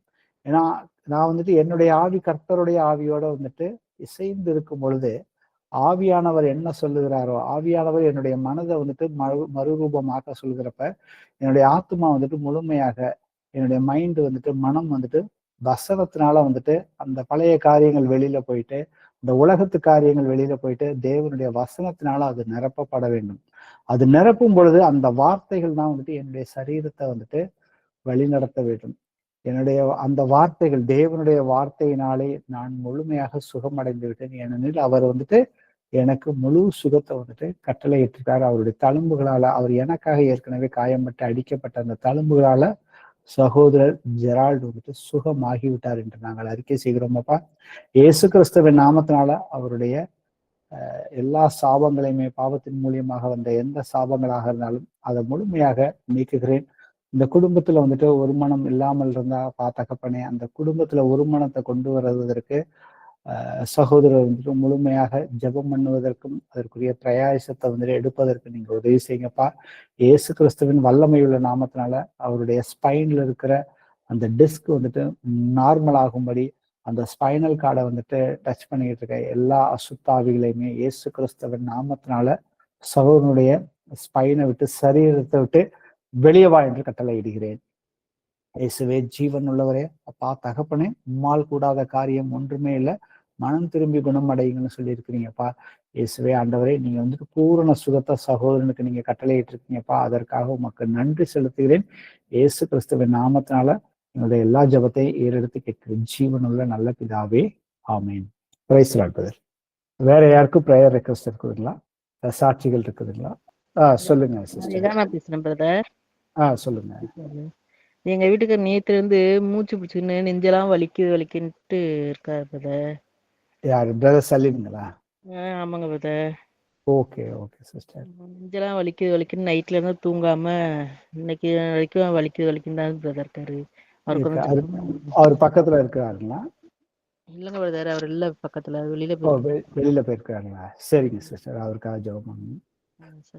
இயேசுவே ஆண்டவரே, அப்பா தகப்பனே, இதோ சகோதரர் சலீம் பிரதர், அவங்க மனைவி, அவங்க பிள்ளைகளுக்காக இந்த நேரத்துல நாங்கள் ஒருமனப்பட்டு சபையாராக வந்துட்டு இயேசப்பா எங்களுடைய ஜெபத்தை ஏறெடுக்கிறோம் அப்பா. எங்கு 2 அல்லது 3 கூடி என் நாமத்தினால, இயேசுவின் நாமத்தினால ஜெபம் கேட்கிறீர்களோ, ஒருமனப்பட்டு கேட்கிறீர்களோ, அதை வந்துட்டு நான் வந்து கண்டிப்பா கொடுக்குறேன்னு சொல்லியிருக்கீங்கப்பா. இயேசுவே ஆண்டவரே, இதோ சகோதரர் சலீம் பிரதர் வந்துட்டு உங்களை வந்து அவங்களும் அவங்க மனைவியும் பிள்ளைகளும் உங்களை சொந்த இரட்சகராக ஏற்றுக்கொண்டு அப்பா சபை கூடுதலுக்கு வந்துட்டு இருக்காங்கப்பா. இயேசுவே ஆண்டவரே, நீர் அவர்களை முழுமையாக அறிவீரப்பா, அவர்களுடைய இருதயத்தை அறிவீரப்பா. அப்ப இருதயத்துல அவங்க வந்துட்டு உங்களுக்கு வந்துட்டு இடம் கொடுத்துருக்காங்கப்பா. அந்த இருதயத்துல வலியையும் அடைப்பையும் அந்த பயத்தையும் கொண்டு வருகிற எல்லா அசுத்தாவியுமே சகோதரர் சலீம் பிரதரை விட்டு வெளியே வா என்று கட்டளை இடுகிறேன். இயேசு கிறிஸ்துவின் நாமத்தினால சகோதரனுக்கு அந்த சரீரத்துல பலவீனத்தை கொடுக்குற, அந்த இருதயத்துல பலவீனத்தை கொடுக்குற, பயத்தை கொடுக்குற அசுத்தாவிய இயேசு கிறிஸ்துவின் நாமத்தினால சகோதரனை விட்டு வெளியே வா என்று கட்டளை இடுகிறேன். இயேசுவே ஆண்டவரே, அப்பா தகப்பனே, இதோ அவர்களுக்கு எதிராக ஏதாவது பில்லி சூனியமோ செய்வினையாக யாராவது எதுவாக செய்திருந்தாலும் எல்லாவற்றையுமே இயேசு கிறிஸ்துவின் நாமத்தினால முழுமையாக அவர்களை விட்டு நீக்குகிறேன். இயேசுவே அவர்களுடைய எல்லா சாபங்களையுமே இயேசுவின் நாமத்தினால வெளியவா என்று கட்டளை இடுகிறேன். இயேசுவே ஜீவன் உள்ளவரே, அப்பா தகப்பனே, அவர்களுக்காக நீங்க வந்து சாபமாயிருக்கிறீங்கப்பா. அவர்களுக்கு இனி ஒரு சாபம் இல்லை என்று இயேசுவின் நாமத்தினால நாங்கள் அறிக்கை செய்கிறோம். நீர் அவர்களுக்கு வந்துட்டு சுகத்தை கொடுத்திருக்கிறீங்கப்பா. உங்களுடைய தழும்புகளால் அவர்கள் சகோதரன் சலீம் வந்து சுகமாகிவிட்டார் என்று நாங்கள் அறிக்கை செய்து உமக்கு நாங்கள் நன்றி கூறி அவர் வந்துட்டு இதை வந்துட்டு ஒரு சாட்சியாக சொல்ல போற கிருபைக்காக உமக்கு நன்றி செலுத்தி எங்களுடைய ஜெபத்தை இயேசுவின் நாமத்தினால எடுக்கிறோம். ஜீவனுள்ள நல்ல பிதாவே, ஆமென். வேற யாருக்கும் எட்வின் அப்பா பேசுறேன். சொல்லுங்க பிரதர். நான் போன வாரம் ஆஸ்பத்திரி போயிருந்தேன். இந்த மிஷன் ஹாஸ்பிட்டல் போயிருந்தேன். கால் வந்து ரொம்ப வீக்கமானுச்சுன்னு அவர்கிட்ட போய் காமிச்சேன். நீங்க ஒண்ணும் கவலையெல்லாம் பட வேணாம், ஆப்ரேஷன் பண்ணுமா சார்னு கேட்டேன். ஏற்கனவே பண்ணினாரு, ஆனா இப்போ ஒன்றும் பண்ண வேண்டியதெல்லாம் நல்லா நடக்கிறீங்க, போறீங்க, ரத்தோட்டம்லாம் நல்லா இருக்குன்னு சொல்லி காலில் பேண்டேட் போட்டு இப்போ 4 நாளா போட்டுக்கிட்டு இருக்கேன். ஆனா வீக்கம் வந்து குறைய மாட்டேங்குது. வலி லைட்டா லெஃப்ட் ஹேண்ட் சைடு இருந்துகிட்டு இருக்கு. ரைட் ஹேண்ட் சைடு வீக்கம் மட்டும் இருக்கு, ஆனா வலி கிடையாது. அது என்னன்றது எனக்கு ஒண்ணு. ஆனா குறைஞ்சது மாத்திரை, நான் இது இல்லாம ரயில்வே வந்து மாத்திரைலாம் சாப்பிட்டுட்டு இருக்கிறேன், செஞ்சிட்டு இருக்கேன். அதுக்கு இந்த வலி எனக்கு குறையணும், வீக்கம் குறையணும்னு சொல்லி கொஞ்சம் ப்ரேயர் பண்ணுங்க. அடுத்தது என் மகளுக்கு வந்து இடுப்புல வந்து ஜவ்வாக இருந்து இப்போ ஓரளவு பரவாயில்ல, ஜபம் பண்ணிக்கிட்டு பைபிள்லாம் படிக்க சொன்னேன், படிச்சுக்கிட்டு ஓரளவு நல்லா இருக்காங்க. இன்னும் அவங்களுக்கு சீக்கிரமா ஏந்திரிச்சு நடக்கிற அளவுக்கு கடவுள் ஆண்டவர் வந்து சக்தியை கொடுக்கணும்னு சொல்லி அவங்களுக்காக வேடிக்காங்க. இப்போ முதல்ல வந்துட்டு உங்க மகளுக்காக வந்துட்டு உங்க மகளுக்கு வந்துட்டு சுவிசேஷம் வந்து அறிவிக்கப்பட்டதா? சொன்னாரு. அறிவிக்கப்பட்டாருன்னா சொல்லல, அவங்க ரோமன் கேத்தலிக்கா இருக்காங்க. கரெக்ட்டுங்களா? ஆமா ஆமா, அவங்க ரோமன்ல இருக்காங்க. விஜய் சார் வந்து ப்ரேயர் பண்ணாரு. ப்ரேயர் பண்ணதுக்கு அப்புறம் நல்லா இருக்கு இன்னைக்கு அப்படின்னு சொன்னிச்சு. இருந்தாலும் ஏந்திரிச்சு நடக்குன்னா கஷ்டமா இருக்கு, இன்னும் கொஞ்சம் வந்து விஜய் சேதுபதிலாம் செஞ்சுட்டு இருக்காங்க அப்படின்னு சொல்லி இன்னும் கொஞ்சம் நல்லா ஆகணும், கம்ப்ளீட்டா அவங்களுக்கு சுகம் அடையணும்னு சொல்லி ப்ரேயர் பண்ணுங்க. என் கால் வீக்கமும் வந்து வலியும் குறையணும், வீக்கமும் குறையணும் அப்படின்னு சொல்லி எனக்காக இப்ப வேண்டுங்க. நீங்க பைபிள் படிக்கிறீங்களா பிரதர்? டெய்லி நான் படிக்கிறேன் பாஸ்டர். படிக்கிறீங்க, ரைட்டுங்களா? படிக்கிறேன் வசனம் டெய்லி நான் அந்த மெசேஜ் கேட்டுக்கிட்டு இருக்கேன். இல்ல ரைட்டு, ம். இது ஓகே, நீங்க கேக்குறீங்க. பட் அடுத்த ஸ்டெப் என்ன, நம்ம இன்னைக்கு செய்தி கேட்டோம், நம்ம வந்துட்டு அவருடைய சீஷர் ஆக வேண்டும். சரி. அதுதான் வந்துட்டு அவர் வந்துட்டு எல்லாத்தையுமே அவர் அழைத்தது வந்துட்டு சீஷர்களாக இருப்பதற்காக தான், விசுவசித்து சீஷர்கள் ஆகணும். சீஷர்கள் ஆகணும்னாக்க நாம வந்துட்டு ஞானஸ்தானம் எடுக்கணும். இதுதான் வந்துட்டு ஒரு அடிப்படையான, ஏன்னா எங்க அப்பாவுடைய சொத்தெல்லாம் எனக்கு வேணும் அப்படின்னாக்க நான் வந்துட்டு முதல்ல பிள்ளை ஆனாதான் வந்துட்டு நம்மளை வந்து கர்த்தர் வந்து சுவிகார புத்திரரா வந்துட்டு நம்மளை வந்துட்டு அவர் வந்துட்டு அவர் நாமத்தின் மேல விசுவாசம் வச்சு ஞானஸ்தானம் எடுக்கிறவங்க எல்லாத்தையும் வந்துட்டு அப்பா பிதாவின் கூப்பிடத்தக்கதாக சுவிகார புத்திரராக வந்துட்டு அவர் வந்து நம்மளை ஏற்றுக்கொள்கிறார். அப்ப நாம வந்துட்டு சுவிகார புத்திரர் ஆகிட்டோம்னாக்க பிசாசானவனுக்கு நம்ம மேல எந்த வித அதிகாரமும் கிடையாது. நமக்கு வந்துட்டு சரீரத்துல வந்துட்டு ஒரு நோய்களையோ பலவீனத்தையோ நாம டெய்லி வசனத்தை படிக்கிறோம், அதன்படி நடக்கிறோம், மனம் திரும்புறோம் அப்படிங்கிற பட்சத்துல நமக்கு அவனால வந்துட்டு ஒரு பிரச்சனைகளையும் கொண்டு வர முடியாது. ஏன்னா தேவன் என் பட்சத்தில் இருந்தால் என்னை எதிர்த்து நிற்பவன் யாருன்னு சொல்லி ரோமர் 8:31 வசனம் நமக்கு தெளிவாக இருக்கிறது. அப்ப நாம வந்துட்டு அதுக்கு அடுத்த ஸ்டெப்புக்கு வரணும். அதுக்கு வந்துட்டு காலதாமதம் பண்ணாம அதுக்கு என்னன்னு சொல்லி நீங்க வந்துட்டு கர்த்தர்கிட்ட ஜெபம் பண்ணி அதற்குரிய காரியங்களை செய்யுங்க. உங்களுடைய மகளுடைய பேர் என்ன பேர்? அவங்களுக்கு ஜெபம் பண்றது. பெல்சியா, லூர்து பெல்சியா. லூர்து பெல்சியா. ஓகே. இயேசுவே ஆண்டவரே, அப்பா தகப்பனே, இதோ சகோதரர் மனோகர் அவங்களுடைய மகள் லூர்து பெல்சியாவுக்காகவும் இந்த நேரத்துல நாங்க வந்துட்டு நன்றி செலுத்துகிறோம். அப்பா இயேசுவே ஜீவனுள்ளவரே, இதோ சகோதரர் மனோகர் வந்துட்டு உங்களை வந்துட்டு முழுமையாக விசுவசிக்கிறார். அவர் வந்துட்டு டெய்லி வந்துட்டு வேதத்தை வந்துட்டு படிக்கிறார், செய்திகளை வந்துட்டு கேட்கிறார். இயேசுவே ஆண்டவரே, அவரை வந்துட்டு உம்முடைய பிள்ளையாகும்படி அந்த அதிகாரத்தை வந்துட்டு நீங்க வந்துட்டு கொடுத்துருக்கிறீங்கப்பா. நீங்க கொடுத்த அந்த இலவசமான அந்த கிருபையை வந்துட்டு அவர் முழுமையாக அவர் வந்து பெற்றுக்கொள்ளவும் அதிலே நிலைத்து நிற்பதற்கும் அவர் வந்துட்டு ஞானஸ்தானம் எடுப்பதற்காப்பா நீர் வந்துட்டு அவருடைய இருதயத்தை திறந்து கொடுத்து அவருக்கு உள்ள ஐயங்களை வந்துட்டு நீங்க வந்துட்டு நீக்கி போடும்படியாக இந்த நேரத்துல ஜெபிக்கிறேன்னப்பா. இயேசுவே சகோதரனை ஆசீர்வதிக்கிறேன். இயேசுவே ஆண்டவரே, நீங்க வந்துட்டு அவருக்கு சரீரத்துல அநேக பலவீனங்களை வந்துட்டு அவர் பழைய ப்ரேயர் ரெக்வஸ்ட்ல எல்லாம் வந்துட்டு நீங்க வந்துட்டு ஒவ்வொரு காரியத்திலேயும் சுகத்தை கொடுத்து நீங்க வந்துட்டு விடுதலையை கொடுத்துருக்கிறீங்கப்பா. அதற்காக நாங்கள் உமக்கு நன்றி செலுத்துகிறோமப்பா. இயேசுவே சகோதரன் வந்துட்டு அவரை வந்துட்டு நீங்க வந்துட்டு வல்லமையா உங்களுடைய ராஜ்யத்துல நீங்க வந்துட்டு பயன்படுத்த போற கிருபைக்காகவும் அவங்களுடைய குடும்பத்துல உள்ள எல்லா பிரச்சனைகளையும் நீங்க வந்துட்டு படிப்படியாக நீங்க வந்துட்டு சமாதானத்தோட நீங்க வந்துட்டு ஒவ்வொரு காரியங்களையும் சரி செய்து வருகிறதுக்காக நாங்கள் உங்களுக்கு நன்றி செலுத்துகிறோம் அப்பா.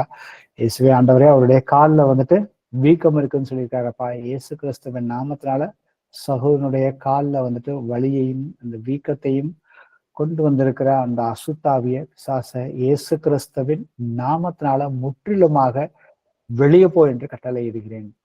இயேசுவே ஜீவன் உள்ளவரே, இயேசுவன் நாமத்துக்கு அசுத்தாவியே நீ வந்துட்டு முழுமையாக கீழ்ப்படிய வேண்டும். அவருடைய காலில் வீக்கத்தையும் வலியையும் அந்த பயத்தையுமே கொண்டு வருகிற அசுத்தாவிய சகோதரனுடைய இருதயத்திலிருந்து அவருடைய சரீரத்திலிருந்து முற்றிலுமாக வெளியே போ என்று கட்டளை இடுகிறேன். இயேசுவே ஆண்டவரே, உடைய தழும்புகளால சகோதரன் வந்துட்டு முழுமையாக சுகம் அடைந்து விட்டார் என்று நாங்கள் அறிக்கை செய்கிறோம் அப்பா. இயேசுவே அதே போல அவருடைய மகள் லூர்து பெல்சியாவுக்காக நாங்கள் இந்த நேரத்துல வந்துட்டு ஒருமனப்பட்டு நம்முடைய சமூகத்துக்கு நாங்கள் வருகிறோம் அப்பா. இயேசுவே அவங்களுக்கு வந்துட்டு ஏற்கனவே சகோதரர்கள் வந்துட்டு சுவிசேஷத்தை அறிவிச்சிருக்கிறாங்கப்பா. அவங்க ரோமன் கத்தோலிக்கர்களாக இருக்கிறாங்கப்பா. இயேசுவே அவங்களுக்கு வந்து அந்த இடுப்புல வந்துட்டு ஜவ்வு வந்துட்டு பிஞ்சு அந்த வழியில இருந்தப்ப நீங்க வந்துட்டு சகோதரருடைய ஜெபத்தை கேட்டு அவங்களுக்கு வந்து விடுதலையை கொடுத்தீங்கப்பா. அதற்காக நாங்கள் உமக்கு நன்றி செலுத்துகிறோமப்பா. நாங்க வந்துட்டு இந்த நேரத்துல வந்துட்டு இயேசுவின் நாமத்தை விசுவசிக்கிறவர்கள் வந்துட்டு அவர்களுக்கு வந்துட்டு நானும் அவைகளுக்கு ஜீவன் உண்டாயிருக்கவும் அது பரிபூர்ணப்படவும் தான் வந்திருக்கிறேன். ஆனா திருடன் வந்தானாக்கா திருடவும் கொல்லவும் அழிக்கவும் தான் வருகிறான்னு சொல்லியிருக்கீங்கப்பா. இயேசுவே ஆண்டவரே, சகோதரி வந்துட்டு உங்களுடைய நாமத்தை விசுவசிக்கிறாங்க, உங்களுடைய வார்த்தைகளை வந்துட்டு படிக்கிறாங்கன்னு கேள்விப்பட்டோமப்பா. அதற்காக உமக்கு நன்றி செலுத்துகிறேன். இயேசு கிறிஸ்துவின் வல்லமையுள்ள நாமத்தினால சகோதரிக்கு அந்த இடுப்பு பகுதியில அந்த ஜவ்வு வந்துட்டு மறுபடியும் நார்மலாகும்படியாக கட்டளை இடுகிறோம். அந்த வலியை கொண்டு வந்து அந்த அன்கம்ஃபர்டபுள் சிச்சுவேஷனை கிரியேட் பண்ணுகிற எல்லா அசுத்தாவியுமே இயேசு கிறிஸ்துவின் நாமத்தினால சகோதரியை விட்டு வெளியே வா என்று கட்டளை இடுகிறோம்.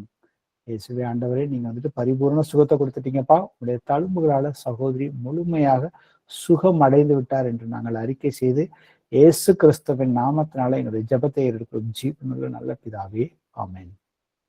Thank you brother. Praise lord brother. வேற யாருக்கும் ப்ரேயர் ரெக்வெஸ்ட் இருக்குதுங்களா? அப்படி இல்லைனாக்க இதோட நிறைவு செய்வோம். Praise Lord brothers and sisters.